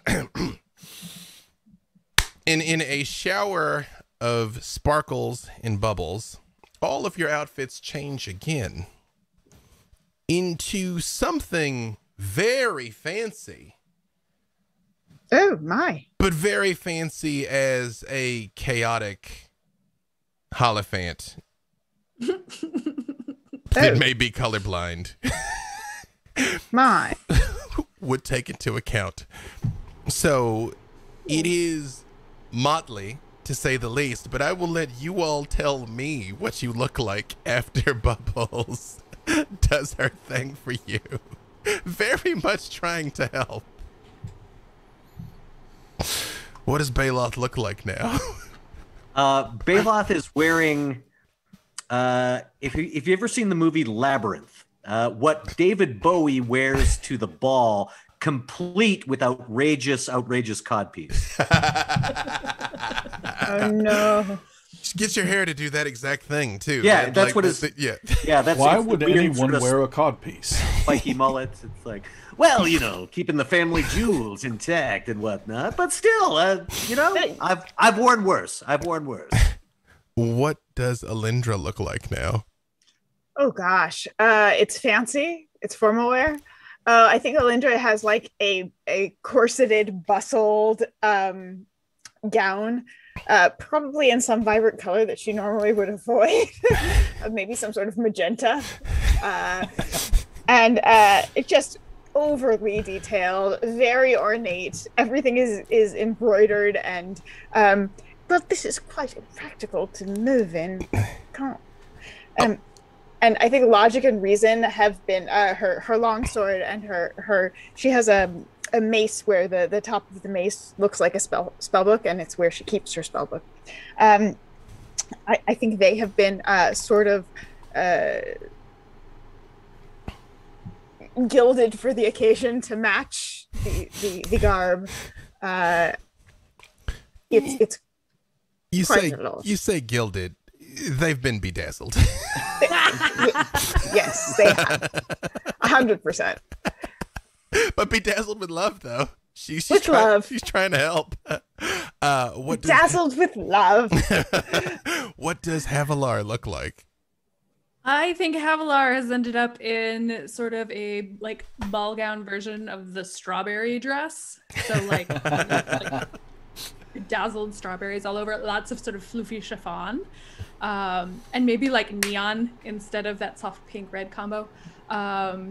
And so in looking at this, she's actually very into this look. The big problem is kind of like Alyndra, she can't move great. So she goes ahead and like whips out her glaive, Devil Slayer, which I assume is also quite extra heavily spangly. Yeah. Which also, and flips it and kind of like cuts a slash on each side so that she can have better leg movement. That's it. This I like better than the rhyming thing. Yeah, no, the rhyming thing was great, by the way. Like, I told everybody about the rhyming thing. I can do that for you. Give me one. Do you want the rhyming thing again? I can do the rhyming thing. Okay. No, it would be derivative. Now it would be gauche if we did it again. What does Briv look like? I think code name. You're getting some really good skin ideas here. Just saying. You're welcome, code name.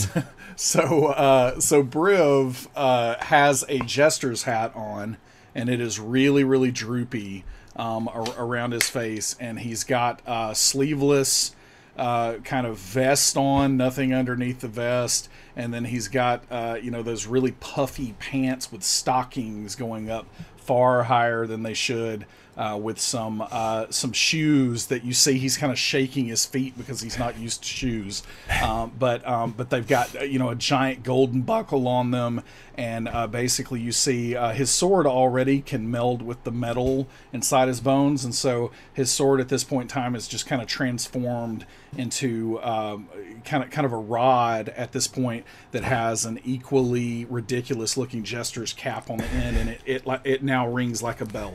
I think Griff flies over, and Griff is wearing a modified tuxedo and looking really unhappy about it in a top hat, and starts pecking at the bell on your droopy hat. Off, Griff, off. And last but certainly not least, what does Ariza look like now? I just want to say that the things I do for this chat. Ariza lets out a super shrill scream.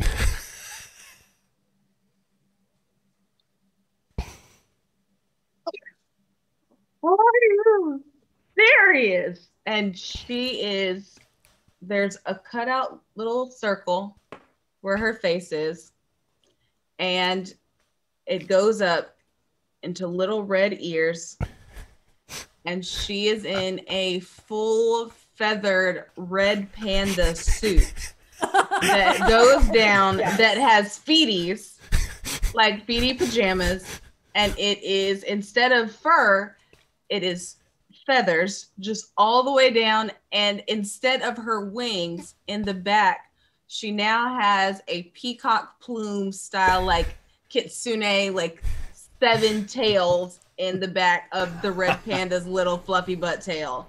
Amazing. And she is standing like this. You see, Bubbles looks at you all and she goes, I just want you to know this is you that I see. Okay, bye. She just vanishes, leaving At you least all. you won't slip, Ariza. There's treads on those. I think you're pulling it off, to be perfectly honest. It's true. Yes. You remind me of the My babe. color? What babe? Babe with the power. What power? We could be here all day. I was about to say, Fair that's true. But no more than 8 bars. wanna have What'd a your DCMA? baby. But while you all are sort of looking at each other, alternatively disgusted, ranging to not necessarily hating it, from down the side street, a voice shouts out a warning. Watch out! Watch out! He's summoning fiends! Though it sounds like a joke consistent with the general mood of the Festival of Fools, the response of the cries is terror and fear and not laughter. And that is a good place for us to take a little break. So we have our interviews here to show you during the intermission this time. We didn't have them last week, so you can hydrate, get a drink, enjoy yourself. But if you're sticking around, you can hear all of us talking about how much we love this wonderful game. And we will see you guys back here in apparently 11 minutes. Here we go. Well, first off, you are in a brand new show. B. Dave Walters is the Dungeon Master. It's called Idle Champions Presents. Who are you playing? And what is this show about? So I am playing Ariza, who some of you know from Sirens of the Realms, and she's kind of a realm hopper. So she's here, there, and everywhere. And the game's going to be kind of chaos. I mean, more chaos than usual, because people can vote on the outcome a bit. Yes. I was against the Black Viper today, was up against Ariza. So I'm sure that was I had someone say that was a very hard vote to do. So the chaoticness of Viv minus, I don't know. It's going to be interesting. No, I'm really excited to see B-Dave is chaotic dude at best. And I'm really interested to see what he throws at us. And Mark Mear's going to be there, so anything could happen. It's a lot of uncertainty on this ship. Yeah. Ariza was actually my first live stream character, my first D&D character, and I created her with Satine Phoenix for the Sirens of the Realms campaign. And she is an Aasimar cleric bard.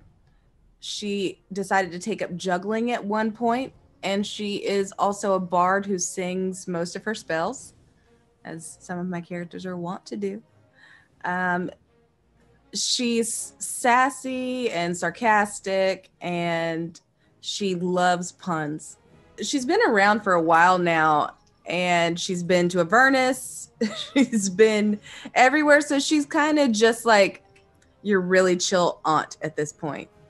I love Idle Champions, and I remember when Satine went in, and I was so excited for her, and just like seeing all your friends pop up in this game, and it was so cool. And when they actually said, hey, we're going to put Ariza in the game, I was like, oh, this is so cool. What's her hair going to look like? And I mean, those were my great concerns. And she does, in fact, have 2 natural hairstyles. She has braids and an afro. I'm very pleased with this. It's just very surreal to see this character just go from your brain to fan art to canon.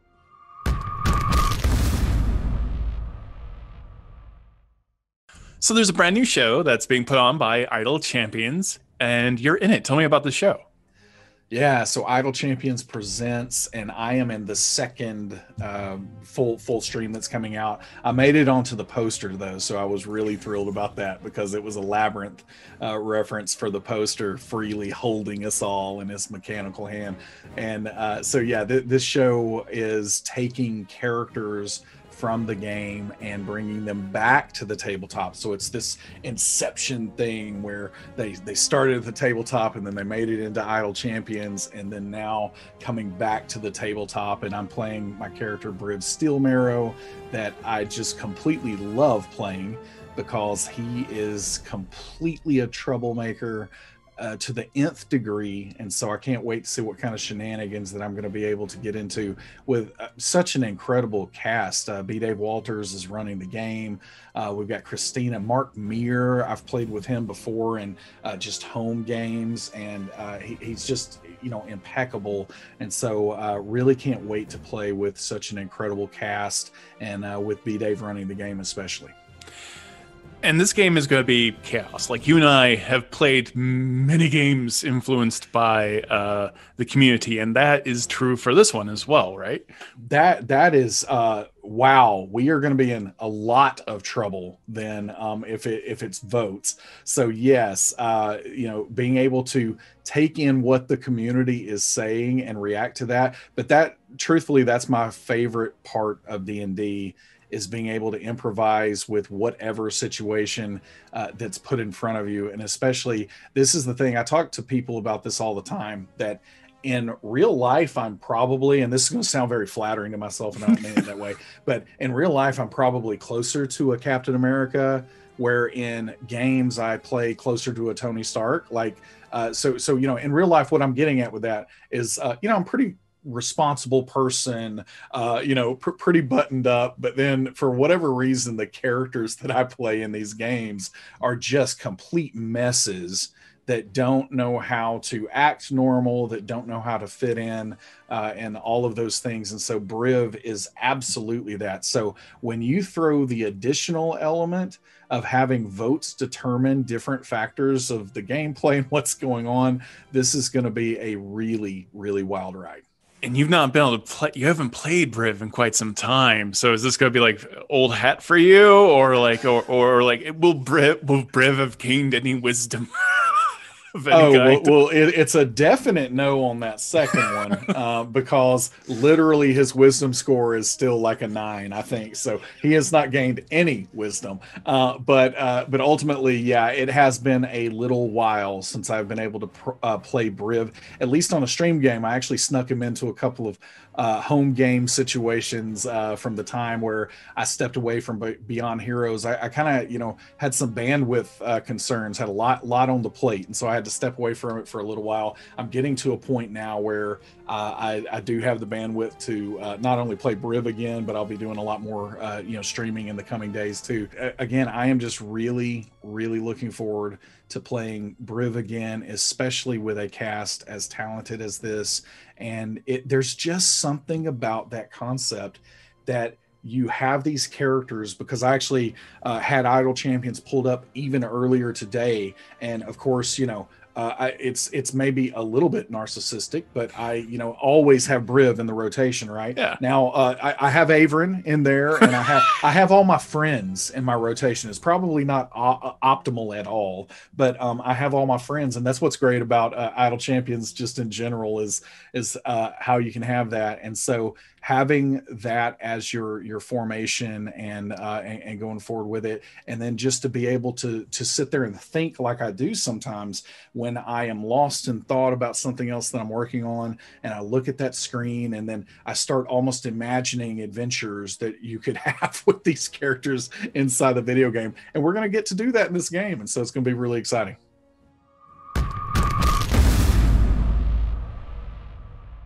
This show is going to feature characters from Idle Champions, established characters, being played by often the people who originated them. So unlike myself, a lot of these characters their origin was at the tabletop. They were people's established PCs who then went on to greater fame through streaming or whatnot, and then subsequently got brought into Idle Champions. I sort of did it the other way around. I played Bailoff. Bailoff was created, I believe, by Andrew Foley at Beamdog originally, and Andrew did a lot of the writing. He's the one who came up with, for example, Bailoff's tilt towards alliteration and whatnot, and sort of some of his more flamboyant aspects. I played him in the games, of course, and then subsequently I played him. It was for a cosplay contest, actually, that I hosted with Jessica Negri at the Edmonton Expo. And so we brought in like makeup artists, and we had Beamdog paid for Bailoff's staff, for example. I actually ended up putting him into some of my games. For example, my my D&D in a Castle campaign. I had Bailoff show up as an NPC villain in that, and had brought him in a few times. And then at D&D Live back in, I believe it was the 2019 show, I played Bailoff in a 20th level game that B-Dave does. He does like those really high level games. And he does. That's perfect for Bailoff, because he's a guy who can cast wish spells on his own, and also has a djinn that can cast wish spells for him. So yeah, but it gets pretty crazy when you introduce Bailoff. The audience not only could contribute to help the players, but also to mess with us. Certainly, being an improviser, I look forward to that sort of curveball that could be thrown towards us, and then we're just going to have to deal with whatever the audience throws at us.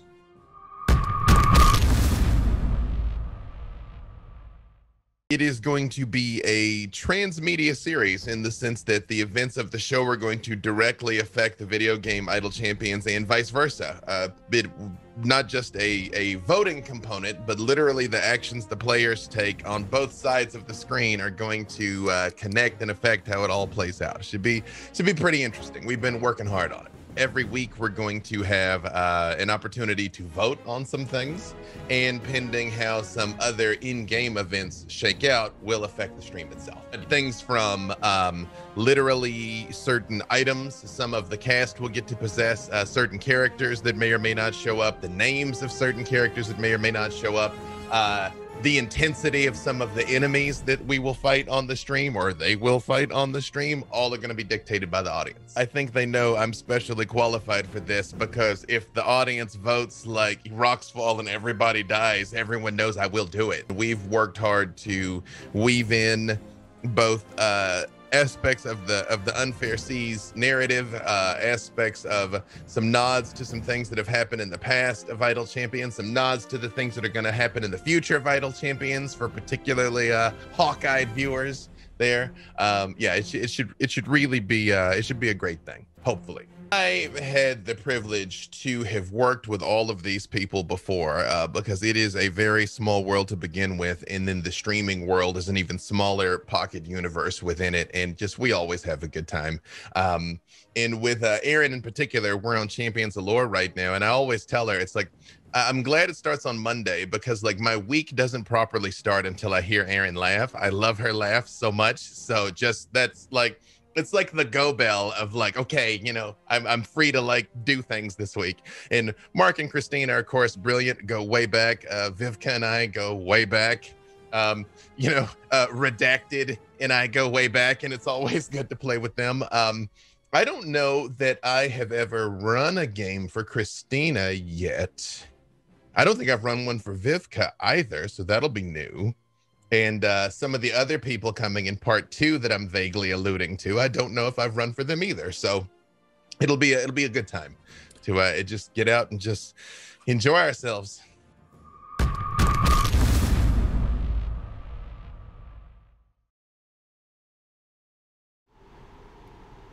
How is that for precision, y'all? How is that for precision? also, props to Jen Kretchmer with the quick change. Rapid fire. There it is. It's like it happened before our eyes. Again, before we all went to break, you all got blown up by Bubbles attempting to help.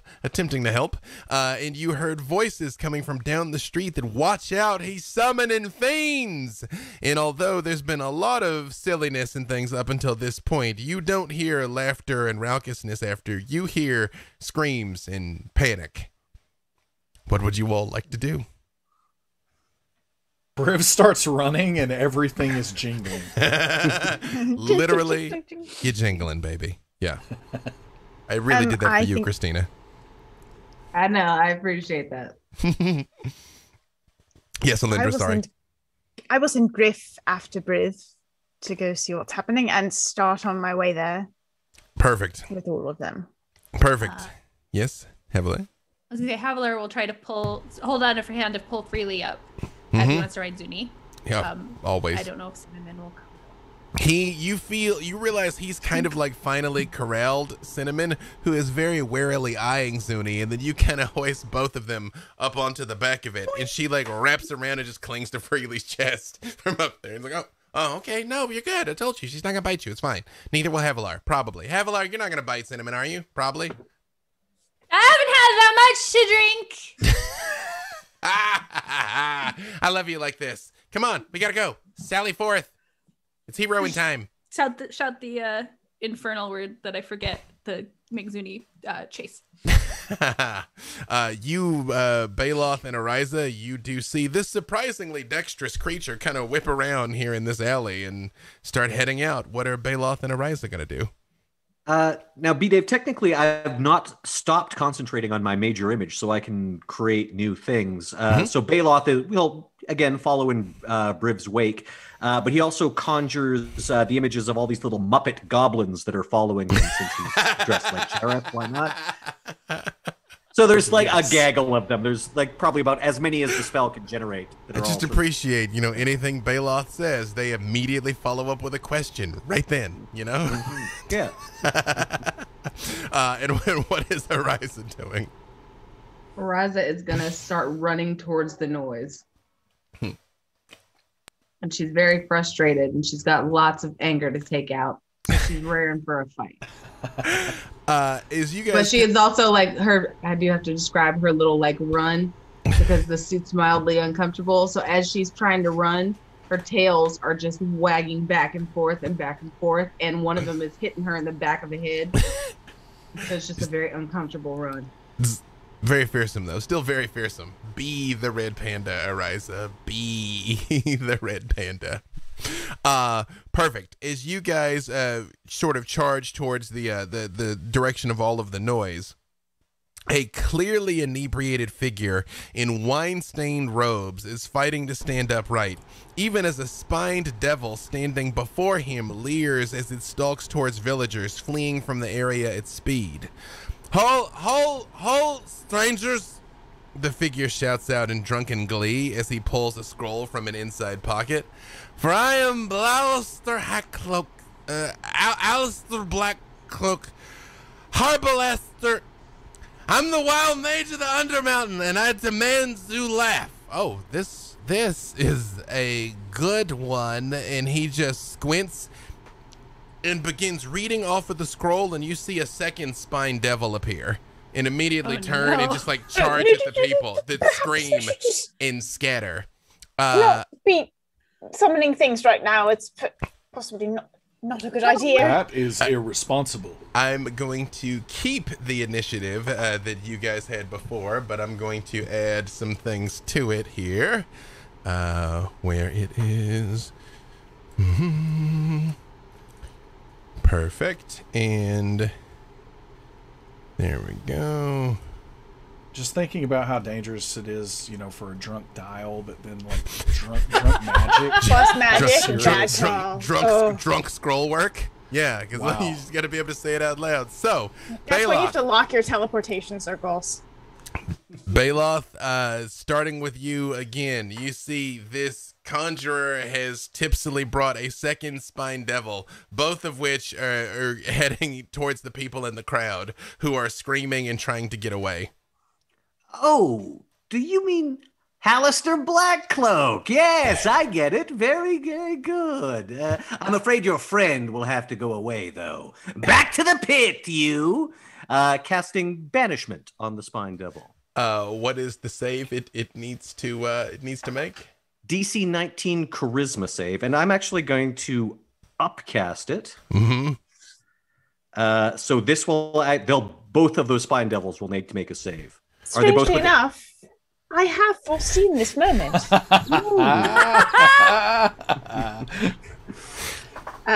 The save will be a 2 on the die. Are you using both portents on both spine devils, or just making sure one goes? Do I need to use it on both? Do I need to use both on both? Well, he is Or hitting is 2 it- targets. Otherwise, yeah, because they are going to save individually. Now, with You don't portent, have to, but yes, with portent, can we see the result and then decide which No, one gets the 2? I have it's got to be Before before. it goes off, I have to call Okay. it. Mm-hmm. Worth it. I don't know how skilled you are as a caster. Oh, I'm one of the top 5 spellcasters in the realms. That was what it says on my resume. Yeah, fair enough. I will use it on 1. Okay. One of them poofs because she has, in fact, foreseen this moment. The second one does not. Although, just for your own edification, Jen, it would have made the save otherwise. So Okay. you did.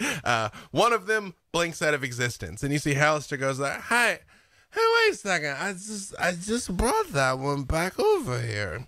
You're ruining all my fun, man." Question. Yes. Do I know what the real Alistair Blackcloak looks like? Give me history, but with advantage. So that is either an 11 or a 4. That's Alistair Blackcloak! Definitely, it's him. He said he was, so he must be. May I attempt at this? as well? You absolutely can. You would roll normally. I gave him advantage because Bailoff is constantly scouting talent. Alyndra just knows stuff. Plus my d6. It will be a 16. I mean, it could be him, maybe. I don't Not know. many people see him out of Undermountain, so why would he be here? On the other hand, he's summoning devils, which we should address. This guy is totally Alistair Blackcloak. You see when all of this is happening, Freely's just like, I think you guys got this. I'm going to get the people out of here. And he hops off of Zuni and like immediately starts like trying to corral people out of the area. Because a lot of them that got close are screaming, but a lot of them are very trashed and are just like, the effects on this show are incredible. And he's like, no. It's just like trying to get people out of the area. Question, Yes. B-Dave, because Yes. so these spine devils are obviously not native to this plane, so I don't have to maintain concentration to keep. Yeah, no, it will not come back. Yeah, it's okay, not, cool. It's not from it. It has gone back to its home happily. Might That I means- add? Yes, that means the goblins are also still there because I can still maintain my concentration. That's the most important thing. Yeah, when that happens, they all sort of do like, yeah, and then they sort of turn to each other and do the Muppet thing where they hold their mouth open and go like, yeah. They're doing a magic dance, a very magic dance. Yeah, right. Magical dance. Yeah, you probably put that magic spell on them. That's what happens. Havalar, it is your turn. There is still one devil that is like actively like heading out into the crowd. Okay. So she's gonna jump off Zuni. She's gonna say, "I think he said his name was Arbalest Bark Clock," and then she's gonna run after the devil. Like that was a completely normal thing to do. Mm-hmm. And she is gonna attack with the glaive. All right, roll it. So first one I want to do as a goading strike. Mm-hmm. Why didn't that roll? Which, if you hit, you will. It has to target you, correct? Yes. That was awful. Do I want to use my inspiration for this? I was going to use it on the next hit. So it's a 12. A 12 is not enough. I thought. Okay, so I thought was that the second one the second attack I was going to do with the great weapon master attack. So I take a disadvantage and just slam it because she's a little drunk. But that one I will use my inspiration for. However, you feel the alcohol coursing through your veins, Havalar. Roll a d12 and subtract it from your results. Oh no, that's so mean because I was already subtracting 5. Oh.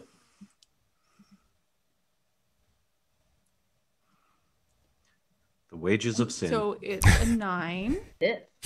Again, Havalar, you swear you've got it, and then suddenly there's 3 of them, and you cut one of them in half.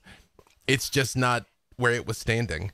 Well, I'll swing that polearm back end up, and that's a 23. So I'll bop it in the nose. That is enough to hit. So here's how this is going to work.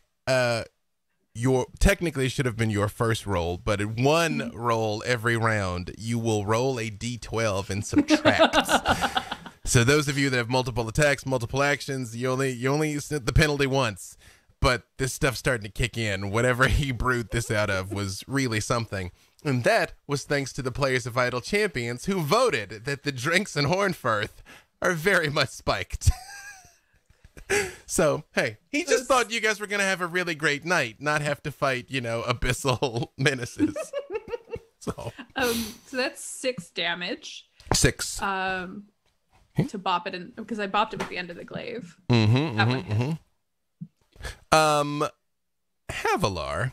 Yes. When you hit this thing, does Havalar speak Infernal, by the way? Yes. Kind of, not perfectly. You hear in your mind, in Infernal, "Child of the pit, why do you side with the soft ones? We should be working together, yes." No. These are my friends and some people I just met. And they have better drinks than you, I'm pretty sure. Zuni! Important point of clarification. Do you reply telepathically or do you say that out loud? So I you say all that just out loud. Havalar just stops and hits it and starts chiding the spine devil. I'm not 100% sure she does it back in Infernal either. It's like the Spanglish of Infernal, where you're like, snap better drinks. I just met these people.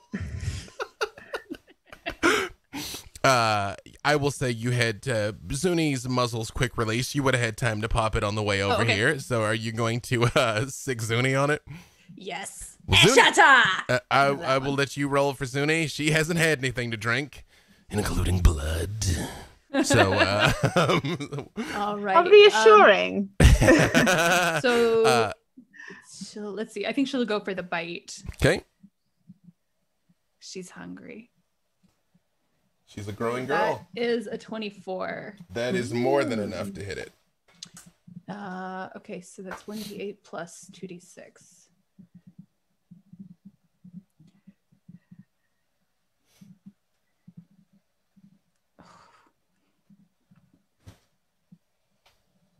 All right.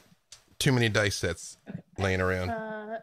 9. Which is the most first world of first world problems, might I add. 12, 13, 14. 14. 14. Zuni lands a significant bite into this thing, and you hear it say again, I will report to the master what you've done here when I get home. I have him already in trouble! As all of this is happening, and you see, like, the crowd is starting to disperse, like, people are kind of starting to catch on. If you've ever been in that, how can I describe this in a way that is still family friendly?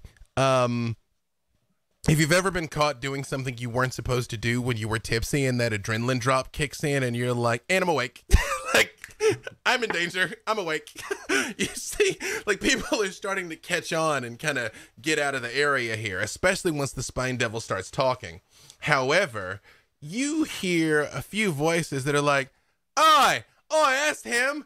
It's that orc there. Yeah, the friggin' bully. He thought he could push us around. Oh, we can audition for Mr. Bailoff now. And a bunch of drunken loggers come out of the crowd and attack the 5 of you with their bare hands, just trying to punch and swing at you. Bare hands? That's true. They have the right to bear arms. They are delightfully ineffective. One of them immediately just looks at you, Bailoff, like he's about to hit you, and he's like, right, so, like, my pa says, like, the fight's a rig, right? So I just pretend to hit you like I mean it, like, ooh, it just completely whiffs his fist past your face, like he's expecting you to recoil like he's punched you, Bailoff. Important point of clarification. Do you? Yeah, Bailoff sort of, like, goes like this, and then behind him a bunch of goblins go flying as if they've been punched. Let me see what their to hit is. They don't have a terrible to hit. They are going to almost certainly miss on Briv and Havalar. They are trying to hit you, but I mean, again, you feel their fists just kind of like collide with your iron skin and your armor. Ariza and Alyndra, however, what are you all's AC? 18. 17 and 18? Same thing. They miss badly, but when they go and swing at you, you do see they both very much are like, oh, I'm gonna knock your clock off. Ooh, and they do swing, but you sort of like, it's there. And they seem to be Those sandwiches. they seem to be completely ignoring the very real demon here to attack the 5 of you. It is. Can Ariza respond to the guy that's just swung on her? Yeah, absolutely. Great. So she's going to tuck her thumb, relax her fist, and when he comes back up, she's gonna knock him down on the ground. Okay, Square in the jaw. If you're gonna like attack him. Hang on, we'll get to that in a second. Briv, it's your turn. Havalar and Zuni have engaged the spiny devil, and there's these locals that are, and one of them is actively trying to hit you and attacking the others. All right, but there were 5 locals. Yes, with 5 locals. Bare hands. Okay. Yep. So Briv is going to spin around. So he is seeing Havalar engage with the Spine Devil, and he turns and says, "Thou dullards, thou can prove thine worth in the ring by battling this devil before us. Unite, brothers in arms." And I'm basically trying to convince them that they shouldn't be trying to attack us. They should be attacking this devil with us. So roll persuasion, but also roll a d12 and subtract it. Oh, Lord. It sounds much better in your head than what comes out of your mouth. I hear you. All right, so persuasion. Let me see what my bonus is real quick. Sorry. Let's see. Oh, I'm not terrible at that. You're very charismatic. But then the D12, let's see. Ooh, I only rolled a 1 on that. Yes, Yay. I only rolled a 1 on that. So that is a total of 17. All right, hang on. Let's just see whether or not that motivates them. You see, they do kind of like stop, and they're like, "Oh yeah, but you're the ones that jerk to everybody, Mr. Bailoff. If we fight, can we be black pit fighters? If we help you, If you fight that devil, you bet. This is where the cannon fodder part comes in. Huzzah. they do seem like they're listening to you, Briv. They're at least kind of like squaring it up because they are barehanded, and it is a spine devil. Like it's just for Cannon fodder. people that aren't familiar with what spine devils look like. They are they're sort of like purplish maroon. They have long wings. They are covered in spines, and they carry tridents. They're small, so they're not very large creatures. In fact, they mostly like float off the ground most of the time. But if you saw one, you would not want to touch it. It is So, yes. real quick, if I can move, I'm going to try to move up into range of the spine devil, where hopefully it won't attack other people other than Havalar or myself. You absolutely can move towards it. Yep. As you get close to it, it turns and it looks at you, and you hear in your mind, although Briv doesn't speak Infernal, does he? No. Or does he? He barely speaks. A voice in your mind, but it's just nonsense. Like echoing through your head as it's looking at you. So this is telepathic, though, I'm It is. assuming? Mhm. Okay, all right. That's- Just for later. All right, That is, sounds good. they communicate telepathically, but they only speak Infernal. So like, it looks like it's Okay. confused looking at you, and it's like saying something to you, but you don't know what it's saying. Got it. Okay. Perfect. You see the mage stands there, and he's like, wait, I'm mega better. I got another one. And 5 quasits appear. Is he spelling? Is he casting a spell? He is activating a magical device. Can't counterspell? Really, he's activating a plot device. I Can you counterspell. counterspell it? I counterspell the plot. Check I out counterspell the grand plot. spell rules. I just appreciate that it's like, here's this grand encounter, and Mark's like, but what if it wasn't though? And I'm like, oh, okay. Yeah. Which, full disclosure, y'all, I told them at the break, I'm like, it's gonna be a fight. It might take 5 minutes. It might take the rest of the hour. And Mark's like, bold of you to assume it'll take 5 minutes. You know? Well, I thought that would leave much more time for labyrinth references. Because that's what we're all really here for. Because, you know, I will drop a dog in here named Ambrosia. Do not tempt me. I will do it. Sorry. He activates a magical device which summons 5 quasits that appear and he's like, I made it better. And one of the quasits immediately is like clawing and pulling at his robes and things. He's like, no, they're like, you're gonna see. This is gonna be hilarious. We're all gonna look back on this and laugh. I remember like it was yesterday when I summoned some spine devils and started attacking people. Like it was yesterday. It was less than 2 minutes ago. Yeah, that was the day, wasn't it? That was the day. Why are you summoning these creatures? That's because it's funny. Don't you think it's funny? No, not when they kill people. And... I mean, they haven't killed anybody yet, probably. I don't think. And the quasits do all start attack. for the most part, they go towards the crowd, swooping and snapping at people. Now, quasits are small. Quasits are not much. They're about the size of like these horrible, like a very small dog. They have horned heads and like long tails and long claws. However, they start like biting and nipping at the crowd, trying to scatter people, and for the most part are woefully ineffective, except 2 of them got natural 20s.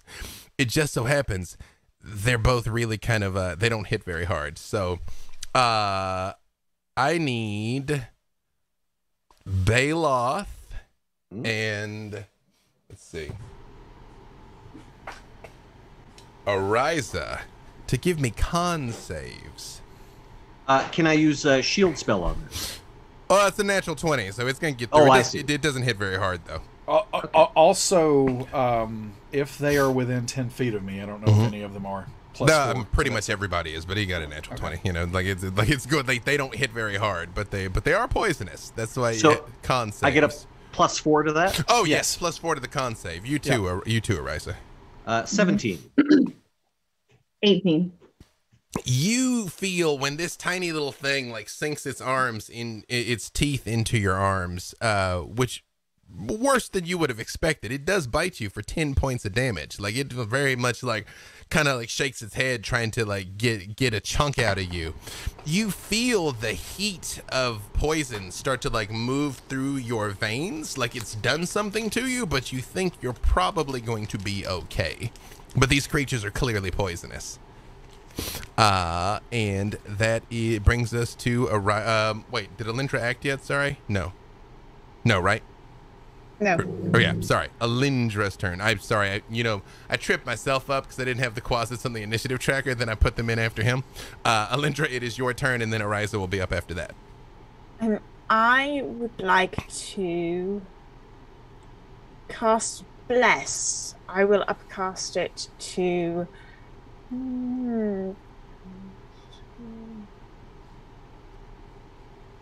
I'll upcast it to 3rd level, please.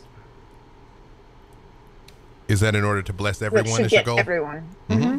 Which is. I thought she was going to leave me out. Like she always does. It's a D4 to everything, right? It's a D4 to everything to saves and attacks. Okay. And then also I will send Griff to wherever Briv is going to attack next, or I think Briv is going to attack next, to help. Okay. Well, he was closing in on the Spine Devil, so it seems like that's probably calling his name. Okay. Yes. That was it. Is it for Alyndra? Yes. Okay, perfect. So, Ariza, technically, this man that tried to hit you is still in your face, although it appears like he is going to attack the Spine Devil if you don't intervene. There are these quasits loose now, and there is the Spine Devil that is still flying, but Havalar and Briv are close to it. And the quasit is still on my arm, or no? Yeah, it's still like very much next to you. Like you can tell, like left to its own devices, it intends to keep fighting you. Oh no, that's not okay. So Ariza is gonna reach out, say no, this is not the day for this, and she's going to. It looks up at you and it says, "But you taste so good." It says this in common out loud. Okay. Sorry about your luck. And she cast Inflict Wounds. Is that an attack from you or a save from it? It's a touch and an attack from me. Perfect. Go ahead and roll it. And roll a d12 and subtract from it. Oh, that's and then add a d4 because you are blessed. But then add a d4. Hard math.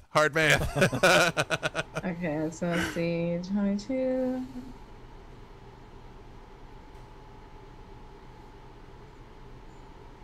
And add a rude comment to chat for the D12. Again, it is very much an even mix between making things better and making things worse in the votes. Like for the most part, it's just like chaos. Puts you in worse trouble, but send help is kind of the theme. But like the plane's gonna crash, but there's enough parachutes. I got a ring of evasion. I'm fine. It's kind of how the votes go out of this. Yeah. What'd you come up with there? 13. That is not enough to hit it. As you reach out, it just sort of hops to the side, and it's like, Oh! well, if you just wanted a hug, you just had to ask. I don't want to hug you. I want to explode you. But it does get out of the way when you're trying to do it. Anything else from Ariza? And I just like, if I've already failed this thing, then I'd like to kick at it and then fall slightly on my tail butt. Yep. Gracefully, though. Gracefully. You're still a G. Everything I do is gracefully. Havalar, you having been the one that hit it, the Spine Devil tries to bite you and stab at you with its fork. What is Havalar's AC? 16.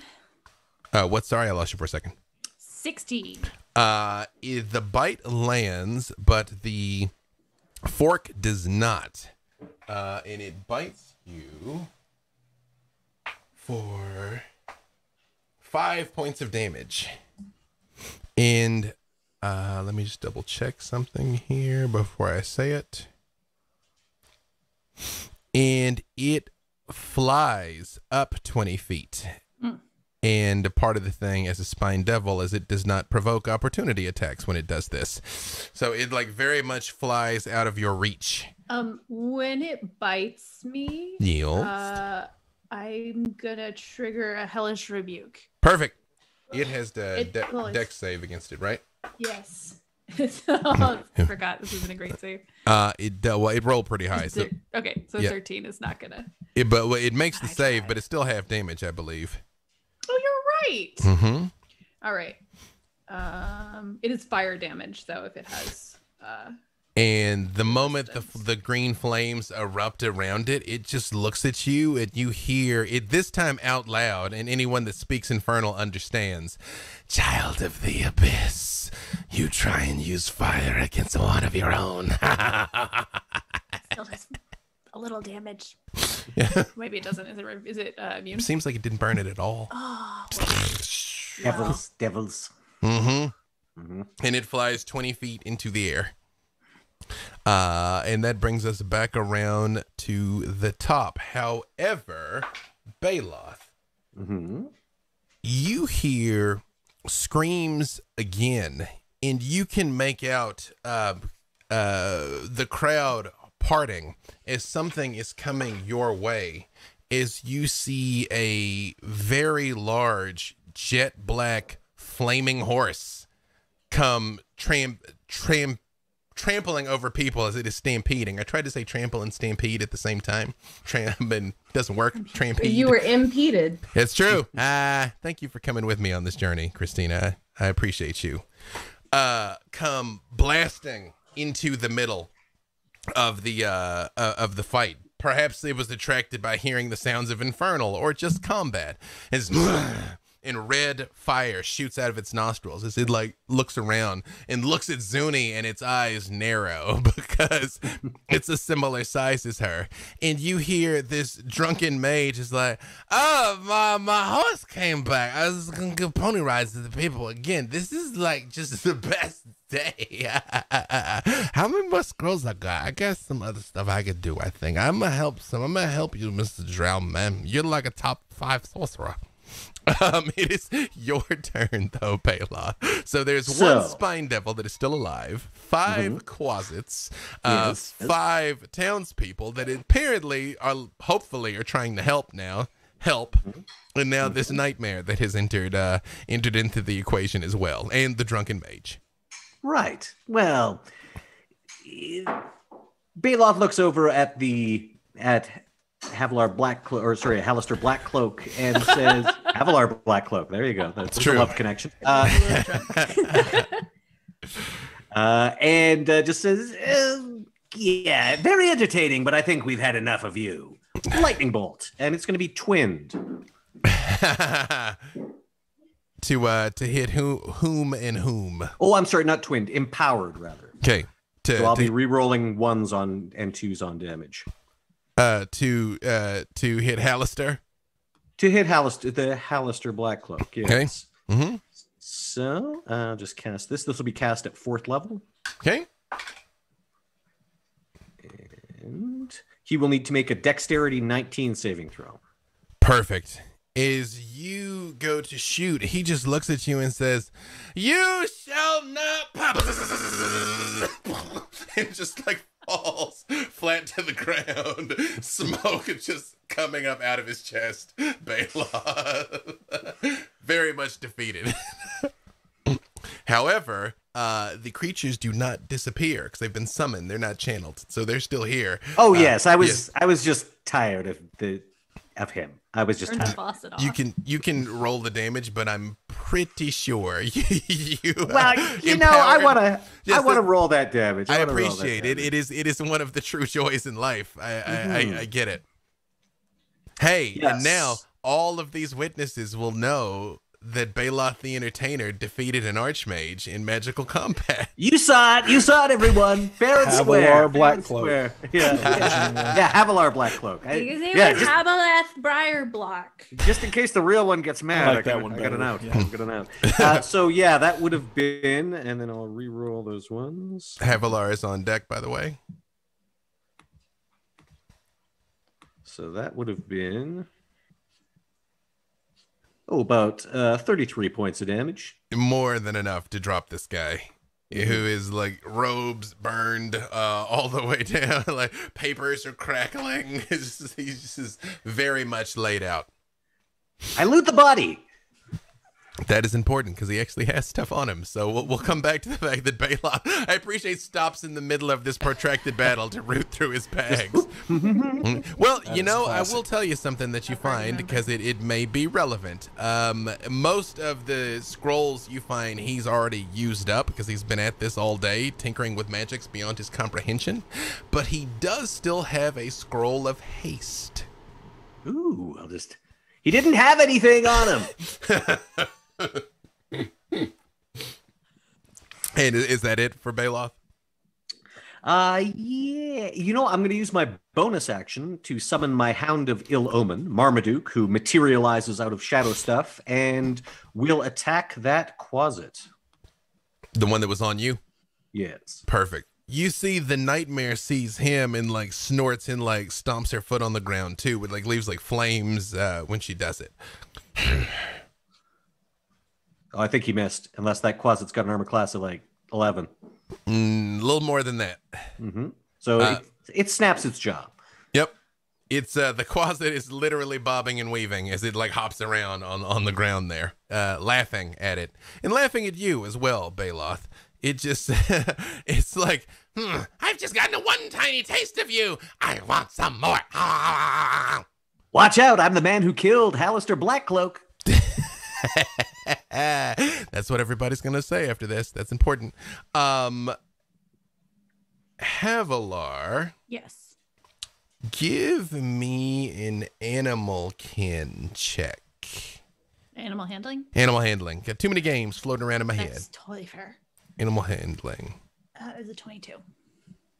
You know two things. Nightmares are not unintelligent, and it can understand infernal. Now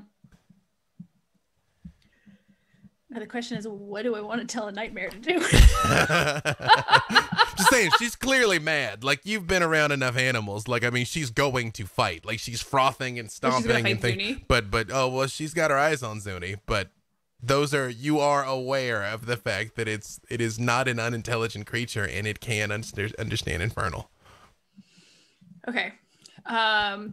So one other thing that is going on is he summoned Quasits, and those are demons, and demons have an effect on Havalar, which we never actually figured out what it looks like mechanically, but at the very least, for flavor reasons, she is now extremely nauseous.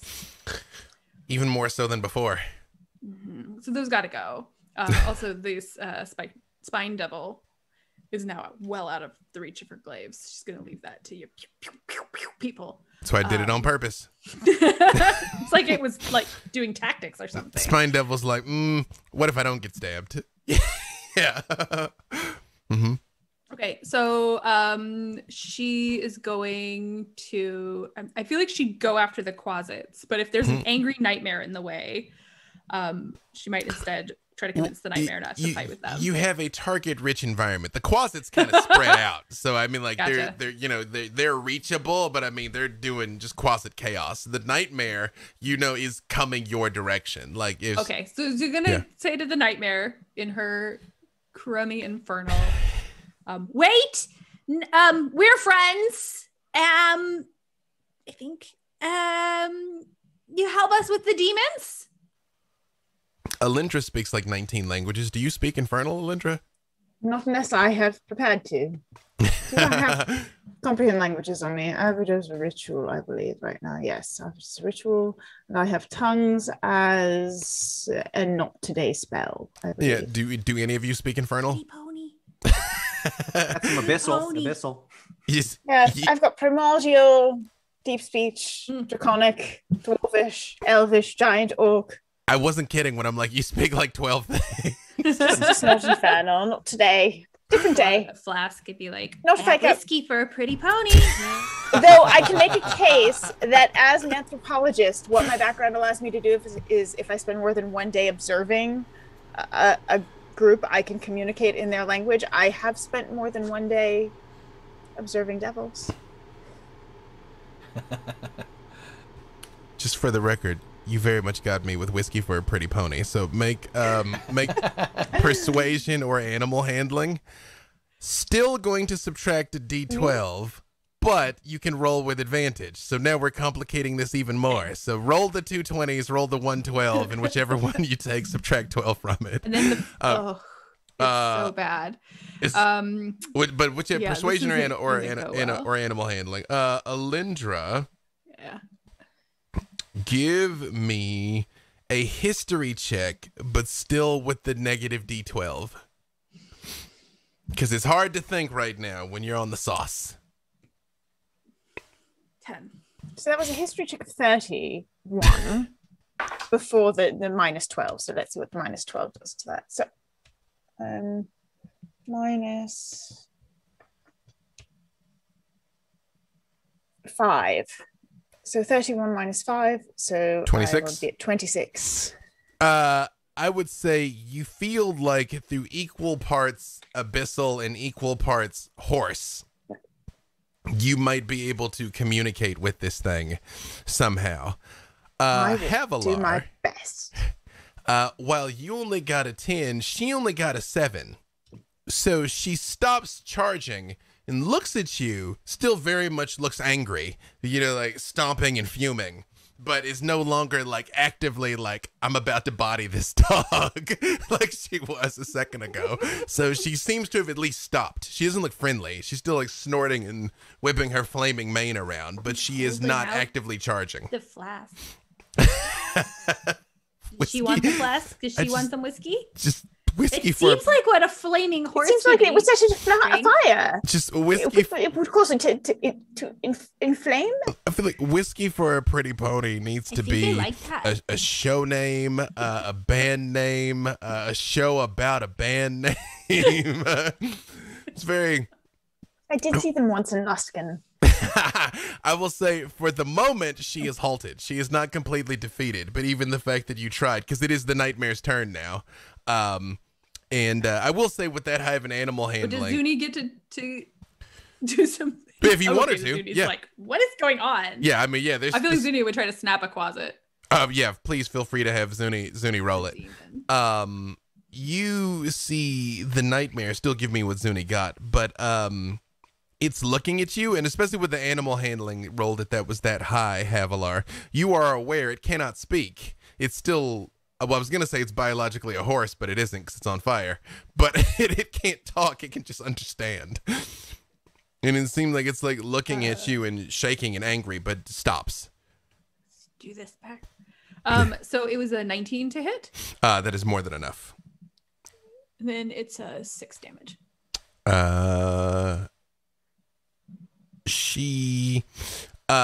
You bite this closet and she bites it almost all the way through, but it's like eyes are still open and it just looks and it's like, I'll have my revenge. Hanging out of Zuni's mouth. Here. It's not Don't quite eat dead. it! Yeah. She's gonna eat it. She just looks at you for a second. You know she's gonna eat it. You know she's gonna eat it.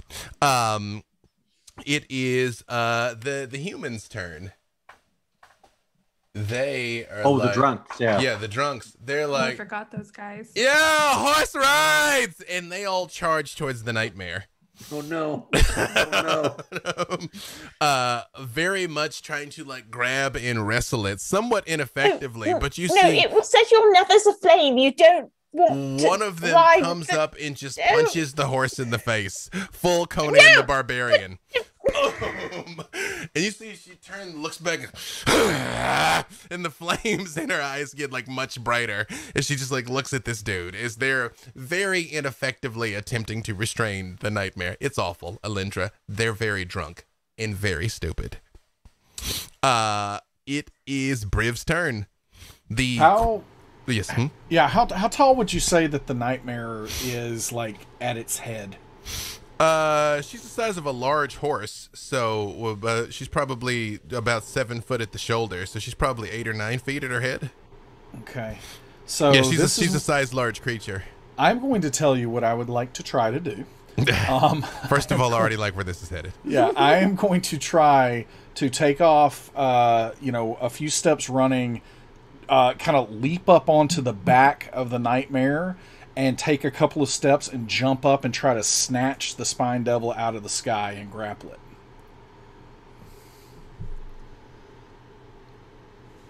Uh-oh. No, you're muted. We can't hear why this is I going to can't hear definitely you. happen.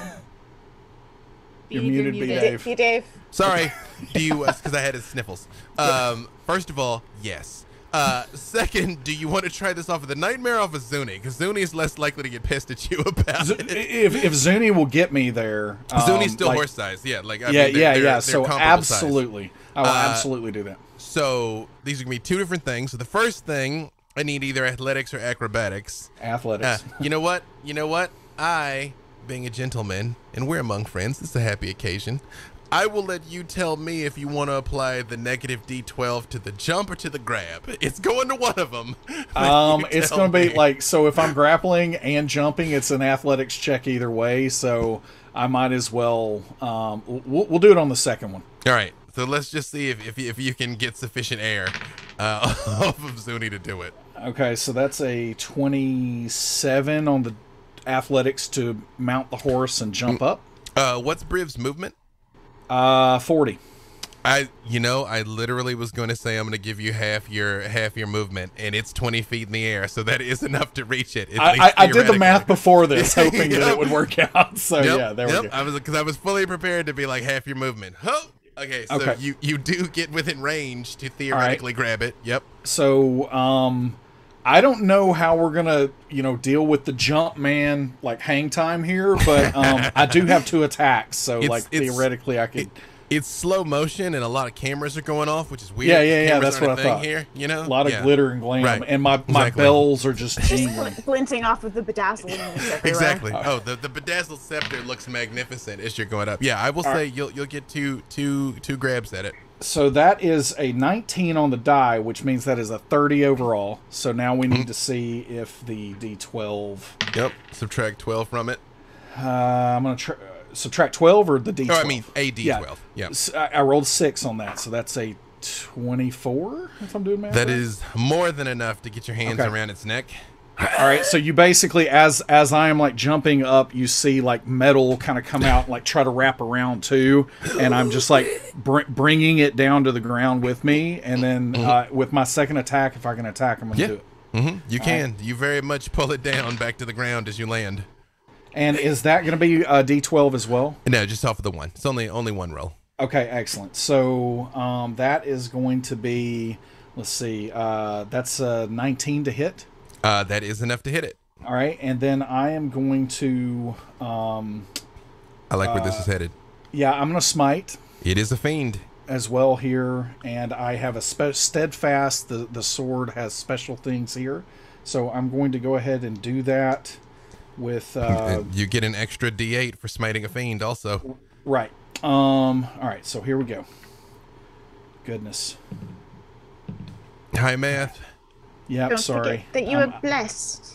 I'm as rushing. well on your attack. Yeah, I already hit, so I Okay, didn't have to apply it, perfect. so I'm Just good. making But, sure, all so- right. Yep. So let's see this.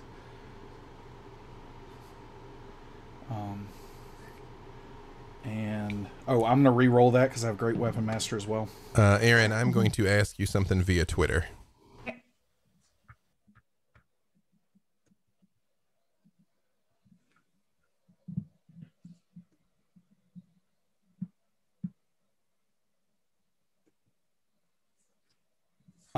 That is 55 points of damage. No, I forgot one of the fiend things. Sorry. 58 points of damage. You know, there's no such thing as overkill. I just need to clarify one quick thing, and then I'm going to tell you what happens. So put a pin in that, Briv, and I will tell you what's going to happen. I put a pin in its head. Yeah, got it. The mage is a smoking husk right now. Alyndra, it is your turn. Yes, I would like to. The mage is a smoking husk. We have Briv trying to jump to the spine devil. Is that correct? He very much has it in his, like, you've watched him smite it. I Not mean, trying. Yeah, he has successfully inflicted a mighty blow against the spell devil. I will say, at the risk of being meta, I'm going to narrate it shortly, but the spell devil, the spine devil is out of the fight.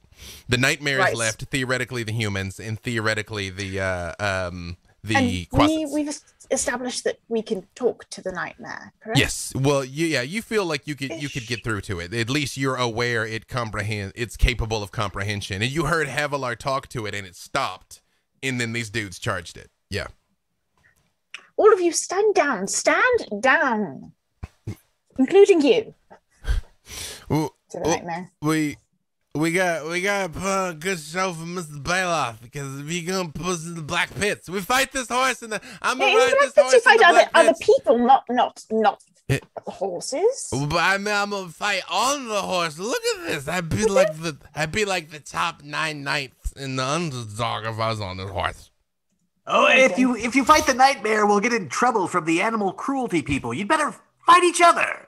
We have to establish that no creatures were harmed in the performance of that gladiatorial battle. So fighting the nightmare would get us in trouble legally with that situation, and we don't want to get into that. And give me 2 persuasion rolls, one with advantage to motivate the humans, especially when Bailoff just said fight each other instead. So I'll give you advantage on that one, and then just straight persuasion on the nightmare, because you have to communicate with her very differently. So 18 plus 4, so 20. Subtract 12. So I got to do that. So it was 20. So it was a 24 plus 4. So it's a 28 minus 12 minus the d12, which is minus 12. So it is minus a d12 to clarify. Minus a d12. Well, but I rolled a 12, so it was a 28 minus that, so it would be a 16. 16. All right. Hold on. Let's see. And then what was the second roll? Just pure persuasion to see whether or not you can reach the nightmare. Keep that. I'm gonna come back to you for it in a second. Briv, you pull this thing down, and just with a thunderous blow, just a shower of sparks basically erupts out of its chest cavity. And for a split second, as your huzzah echoes outwards into the night, Havalar, Yes. you see it turns and looks at you as you see this like energy going up through it and beginning to disintegrate it into its component parts. It looks at you and says, I remember your face. Sarshay will hear of this. It is gone. Oh, I hate her. And then Briv like comes up and rears his head back with his glorious jester, crown, and he like whips his little bell tails back and stands heroically. That was quite impressive. It was. What was the second roll against the nightmare? 14. 14 against her. You see one more of the five guys. Four of them seem to stop and look at you and like, oh, well, each other then, fine, we're gonna put on a right show. Whoa, doing these like huge comedic swings at each other and very terribly selling it like, ah. And thus professional wrestling was born in the Forgotten Realms. And thus, however, one of them seems to have not gotten the message. The one that already hit the nightmare once, like very much seemed like he's still all over her. Yes. May I use a minor illusion to create a fake legal scroll with a bunch of legalese on it and be pointing to it to try and emphasize my point of this is completely out of line. And these are legal stipulations. And you see, this is in violation of the contract, so you won't be able to have a contract with the... You can still do something, but this guy in particular seems like he's too far gone. There's all the rest of them bought it except this one dude. Although I won't make that take your whole action, so you still can do a thing. You see, he very much is still swinging at the nightmare. She looks at you like she hears you, like she comprehends, but this dude's in her face, and she very much gives you the like, I'm going to stomp this dude. Like, the read you get from the nightmare. Honestly, I sort of don't blame her, but also let's go ahead and I don't know if we're going to get a rest anytime soon, though. I will cast Command. Mm-hmm. It is a save. I have foreseen this moment, so they have a 4 on their save, which is a fail. Stand down. Or actually, no, I have to use a one word, so I will say halt. And he does. You will hear Alyndra's voice echoes out with a thunderous divine decree behind it, and this dude does freeze in his tracks. And you see the nightmare kind of looks at him and looks at you and looks at him, and just her eyes narrow slightly, still looking at the guy. Ariza, it is your turn. Technically, right now, if the nightmare is dealt with, the only active hostiles are the closets. Do not harm the nightmare. I needeth that beast betwixt mine thighs. I already You knew and the when the creatures nightmare... between thine thighs are just... I already knew where this was headed. Yes, to Ariza. Ariza, who's been in her funk over her kitsune outfit, Red Panda, is suddenly stopped in her tracks, and she looks over at Briv and is just like, just stares befuddled.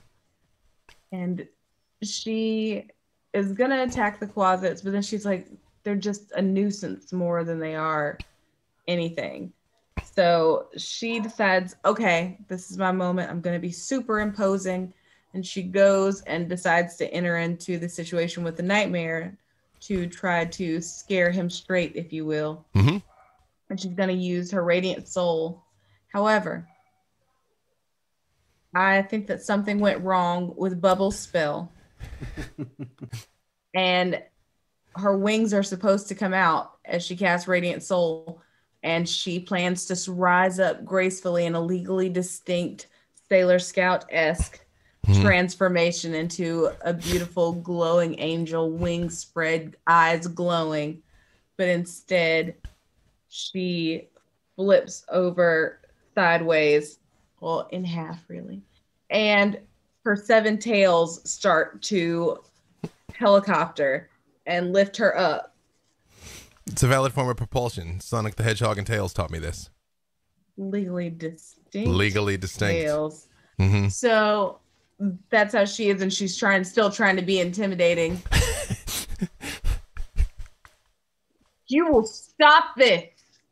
You will bring yourself into check, or you will face consequences. You see he who was compelled to stop sort of like turns around and looks at you, just like his mouth sort of agape, and he's like, That's the most beautiful flying red panda I ever seen. Oh, do splendors like this exist in the fighting pits? Bailoff, that's a you question. You are muted, Bailoff. Yes.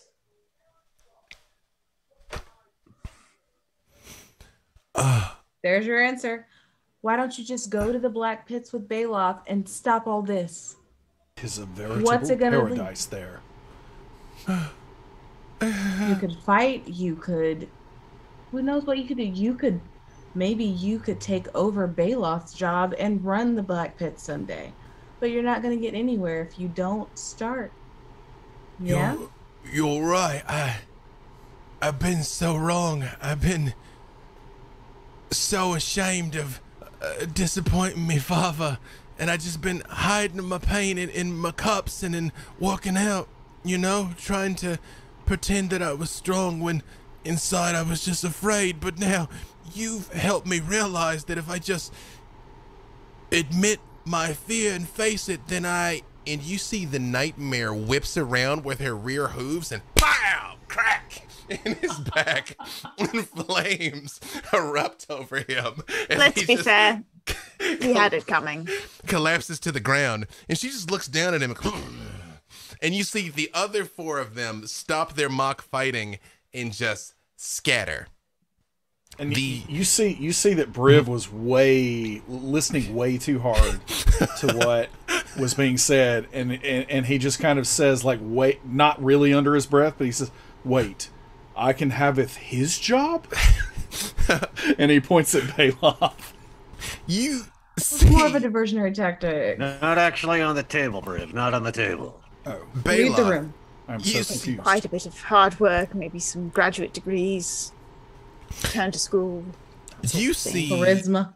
this closet that is still hanging out of Zuni's mouth, looks over at you, Bailoff, and is like, do you require any administrative assistance? How much experience do you have in the field? 700 years. Suppose it'll do. Well, yeah, you can submit a resume, assuming you don't get chewed up and sent back to the abyss. Child of the hells, will you let me go, please? Zuni? Wait, first question, Bailoff, do you actually want to hire this guy, or are you messing with him like you mess with those other Leave people? it. Drop it. Zuni, You gotta put it down anyway, because you can't eat it. a very loud, high-pitched whine, which is odd from a creature of her size. Just, Nope. Nope. You're not supposed to eat things. and the closet does roll to the ground, covered in fire, flaming spit. She's crunched it almost all the way through. It had one hit point left. But it's like, it's a scratch. I'll be okay. Just, You have to go, though. Ow. She's gonna run. You guys can deal with the closet. She's gonna run somewhere a little ways and throw up. You ran into something happened in Echo Bay that did this to Havalar too, right? Didn't they saw this happen to you once before? Did they have the geese? Yeah. So Ariza and Bailoff, at least, this is the second time. She's been drinking heavily this time. This is the second time you've seen her get oddly queasy out of nowhere. Is your friend all right? Yeah, I'm not sure.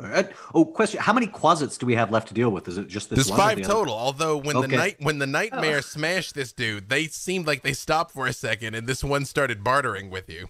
Like they're still here, but they like stopped doing dirt and have entered collective bargaining now because that is the thing closets do. Interesting. So I say, to the one on the ground, Bailoff says, well, and it's coming up to my turn, right? Oh, yes. We're back around to the top. It is your turn. Bailoff says, well, I might consider it, but if you ever cross me, this will happen to you. And the one that bit me is on the receiving end of 6 magic missiles. you don't even have to roll because it's not possible They to hit. do. Yeah, right. Yeah. Well, not only do they hit, it will do enough damage to kill it. But it Yeah, very so- much is like, I'm sorry, I didn't know that. Okay, wait, yeah, lesson learned. Just. And then Marmaduke sort of turns towards the other three. Doesn't attack, but bares his teeth. So we have an accord. I didn't say that. Perhaps some information first. What was the deal with this loser?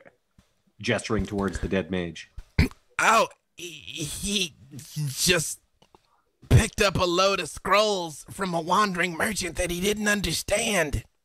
But I can tell you something juicy if somebody would maybe help put my spine back in place. First the information, and then first the juicy stuff, then your spine goes back in.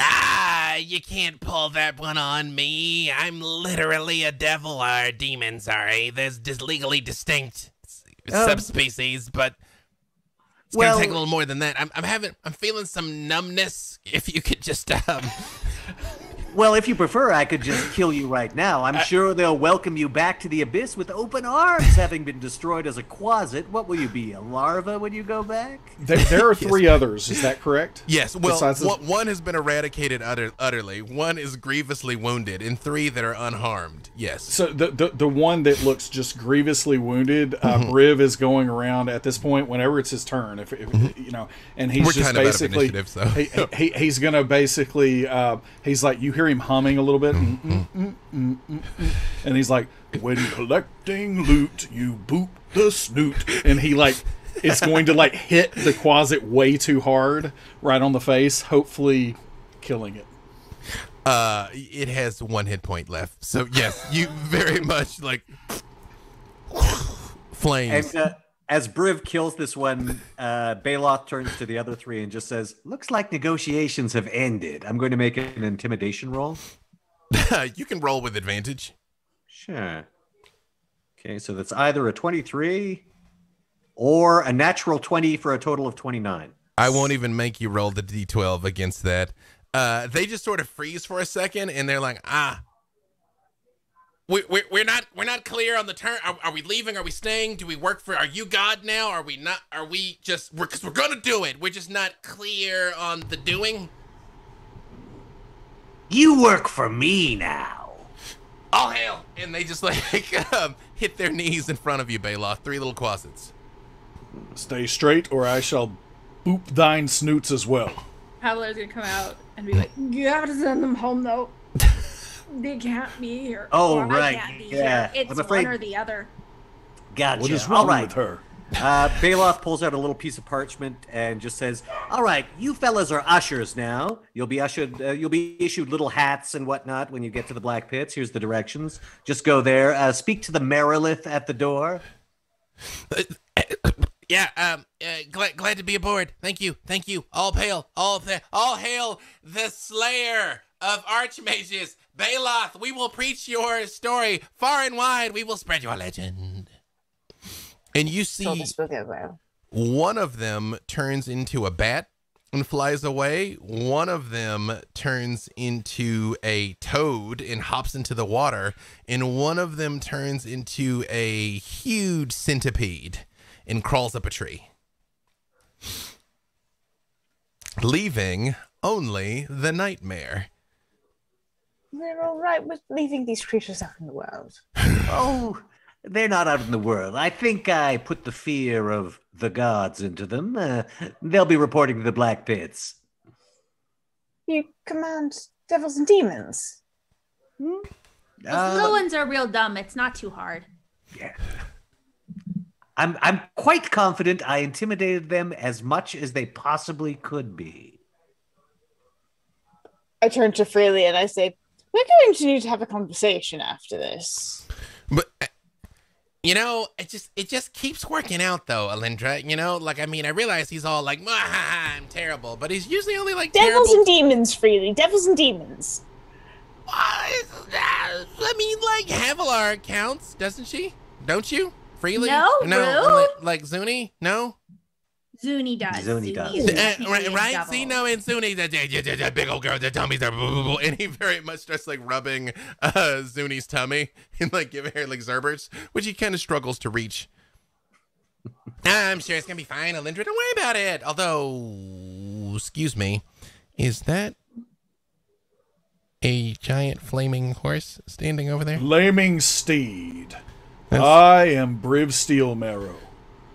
Wouldst thou do me the honor of becoming my next love in the course of my long history of mounts? Many of them have died gruesome deaths. But I am sure that thou art more powerful, and therefore shall be the best of them, except for Spiral, my griffin. He is completely unconquerable. But thou wouldst be a very steady number 2. Hey, Wouldst thou be betwixt mine thighs? shout out to Spiral, our homie who ain't here. So, Briv, give me persuasion, but with disadvantage. But you don't have to roll the d12 because you are a paladin and she is a fiend. Fully aware of how ridiculous this is. Like Havalar and Alyndra, you both are like, she's looking at him kind of like, I'm aware you're trying to tell me something, but she's real. All right, I gotta I'm check just my gonna persuasion. let this play one out, more I time, so- suppose. All right, let's see. Persuasion. Oh, I am proficient in persuasion. I keep forgetting that. You're so a very that is- charismatic orc. That's a 22. 14 on the disadvantage, so plus 8. Yeah, 22. You see, it sort of like looks at you for a second, and it like looks at you, Havalar, and then it looks back at him, and it kind of turns his head and looks at Briv again like it's not sure, and then looks back at you, Havalar. The problem. I'm just saying for Infernal. Actually, you can't talk back to me. Where's can't. Freely? Oh, yeah, right here. I was doing that. Wait, does it want tummy Petting. service? But No, it's trying to talk, but it doesn't. This is gonna get really complicated, isn't it? Do you speak Infernal? okay, so here's the thing. This is a little awkward now, okay? So, I can speak to animals. This magnificent creature is not an animal. She is a fiend, which apparently Alyndra's got a problem with. It's like weird, you know? Well, you can talk to Zuni, and Zuni's a fiend. But she's an animal fiend, so... Well, here, I'll give it a shot. How do I say hello in Infernal? How does that, the... It sounds like, just make like coughing sound. It sounds like coughing in Latin. Coughing in Latin. Coughing with a lisp.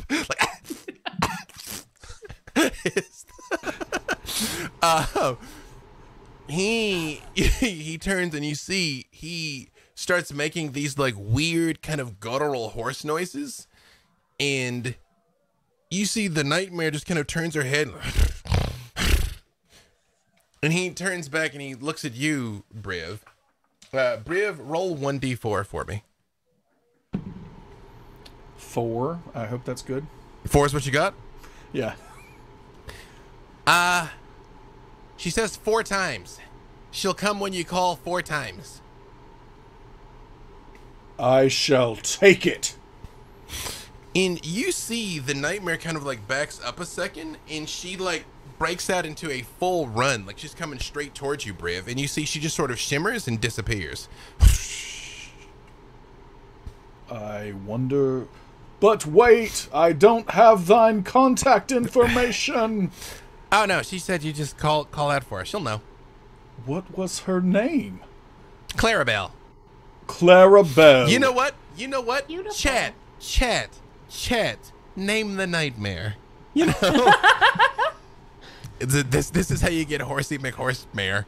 But yes. I'll be honest, I like Clarabelle. I assumed it was like with a K and a bunch of apostrophes. Yeah, exactly. Around. Like Yeah. there's some silent Q's in there. A-L apostrophe A-R apostrophe A-B Hey, dash. Clarabelle spelled like very metal and abyssal is valid, but chat, you all tell me what the name is. And while you all are standing there and this magnificent creature vanishes, you hear, oh no, oh gods.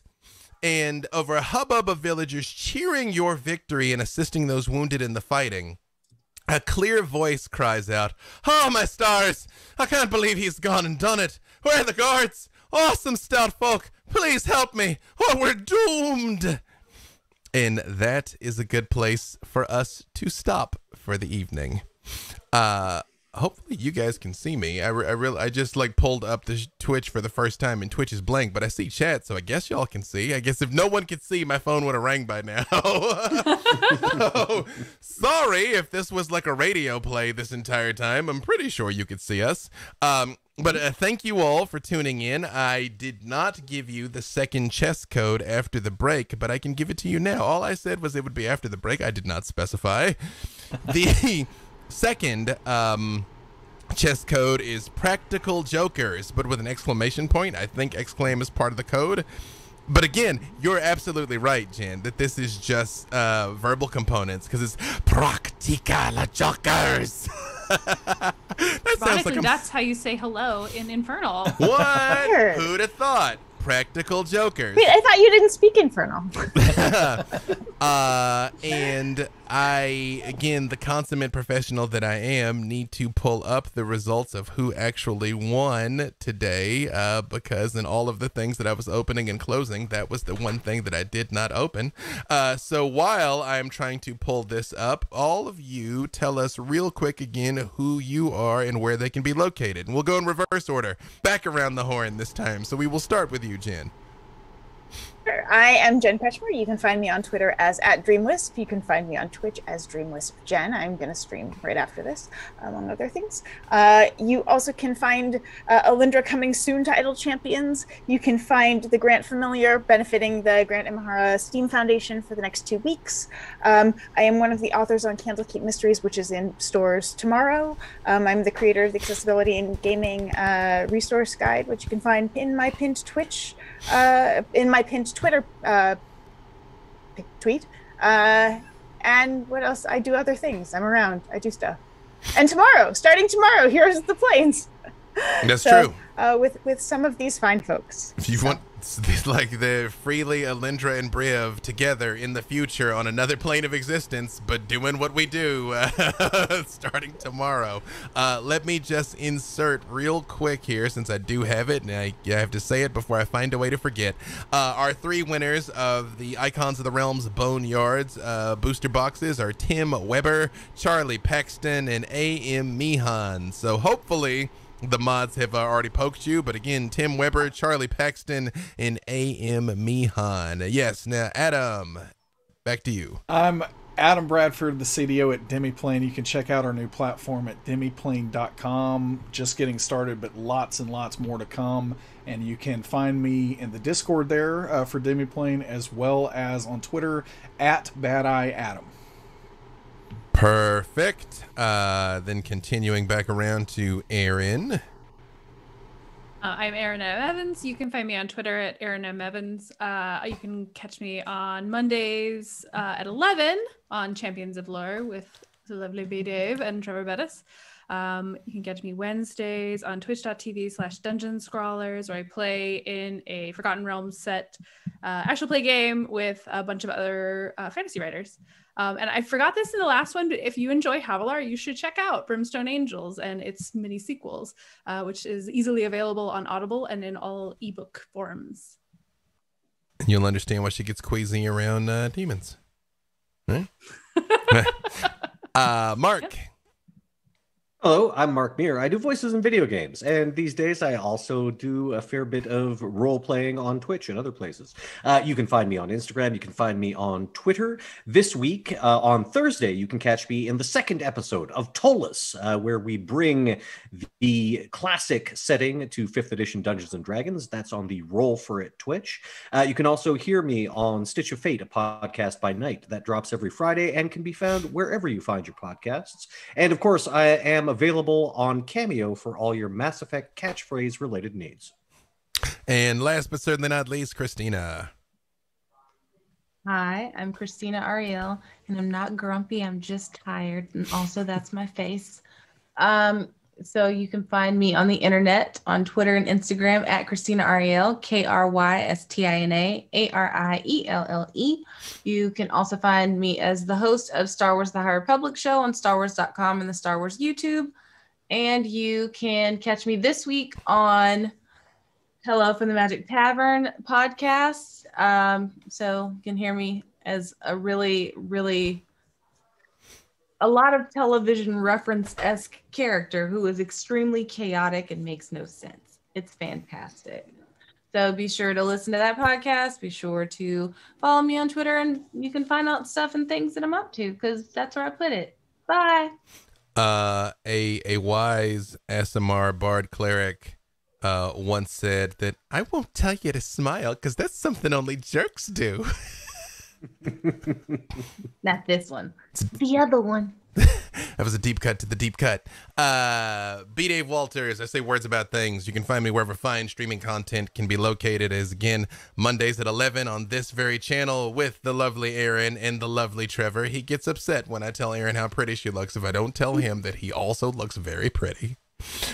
Tomorrow, again, Heroes of the Plains is starting back again. We're getting the gang back together. So that's tomorrow at 6. Wednesday, Starfinder Skyward Stars is beginning at 7.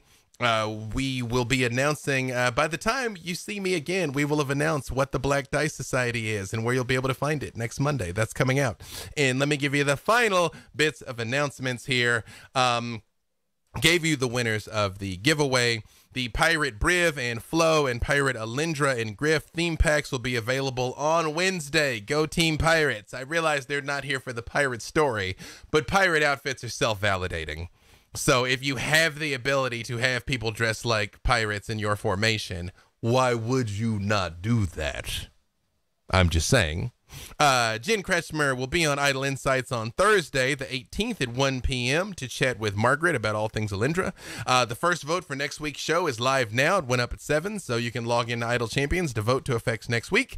To stay tuned to Idle Champions on Twitter to learn out more about the next Idle Champions Presents Adventure, whatever we're going to be doing next. And then that line was written twice, expressly just to trip me up to say the same thing back to back. But that's cool. That's cool. I passed the test. So thank you all for joining us, and we will see you next week. Here's the crazy part. Let's see if my Stream Deck configuration will work 4 times in a row.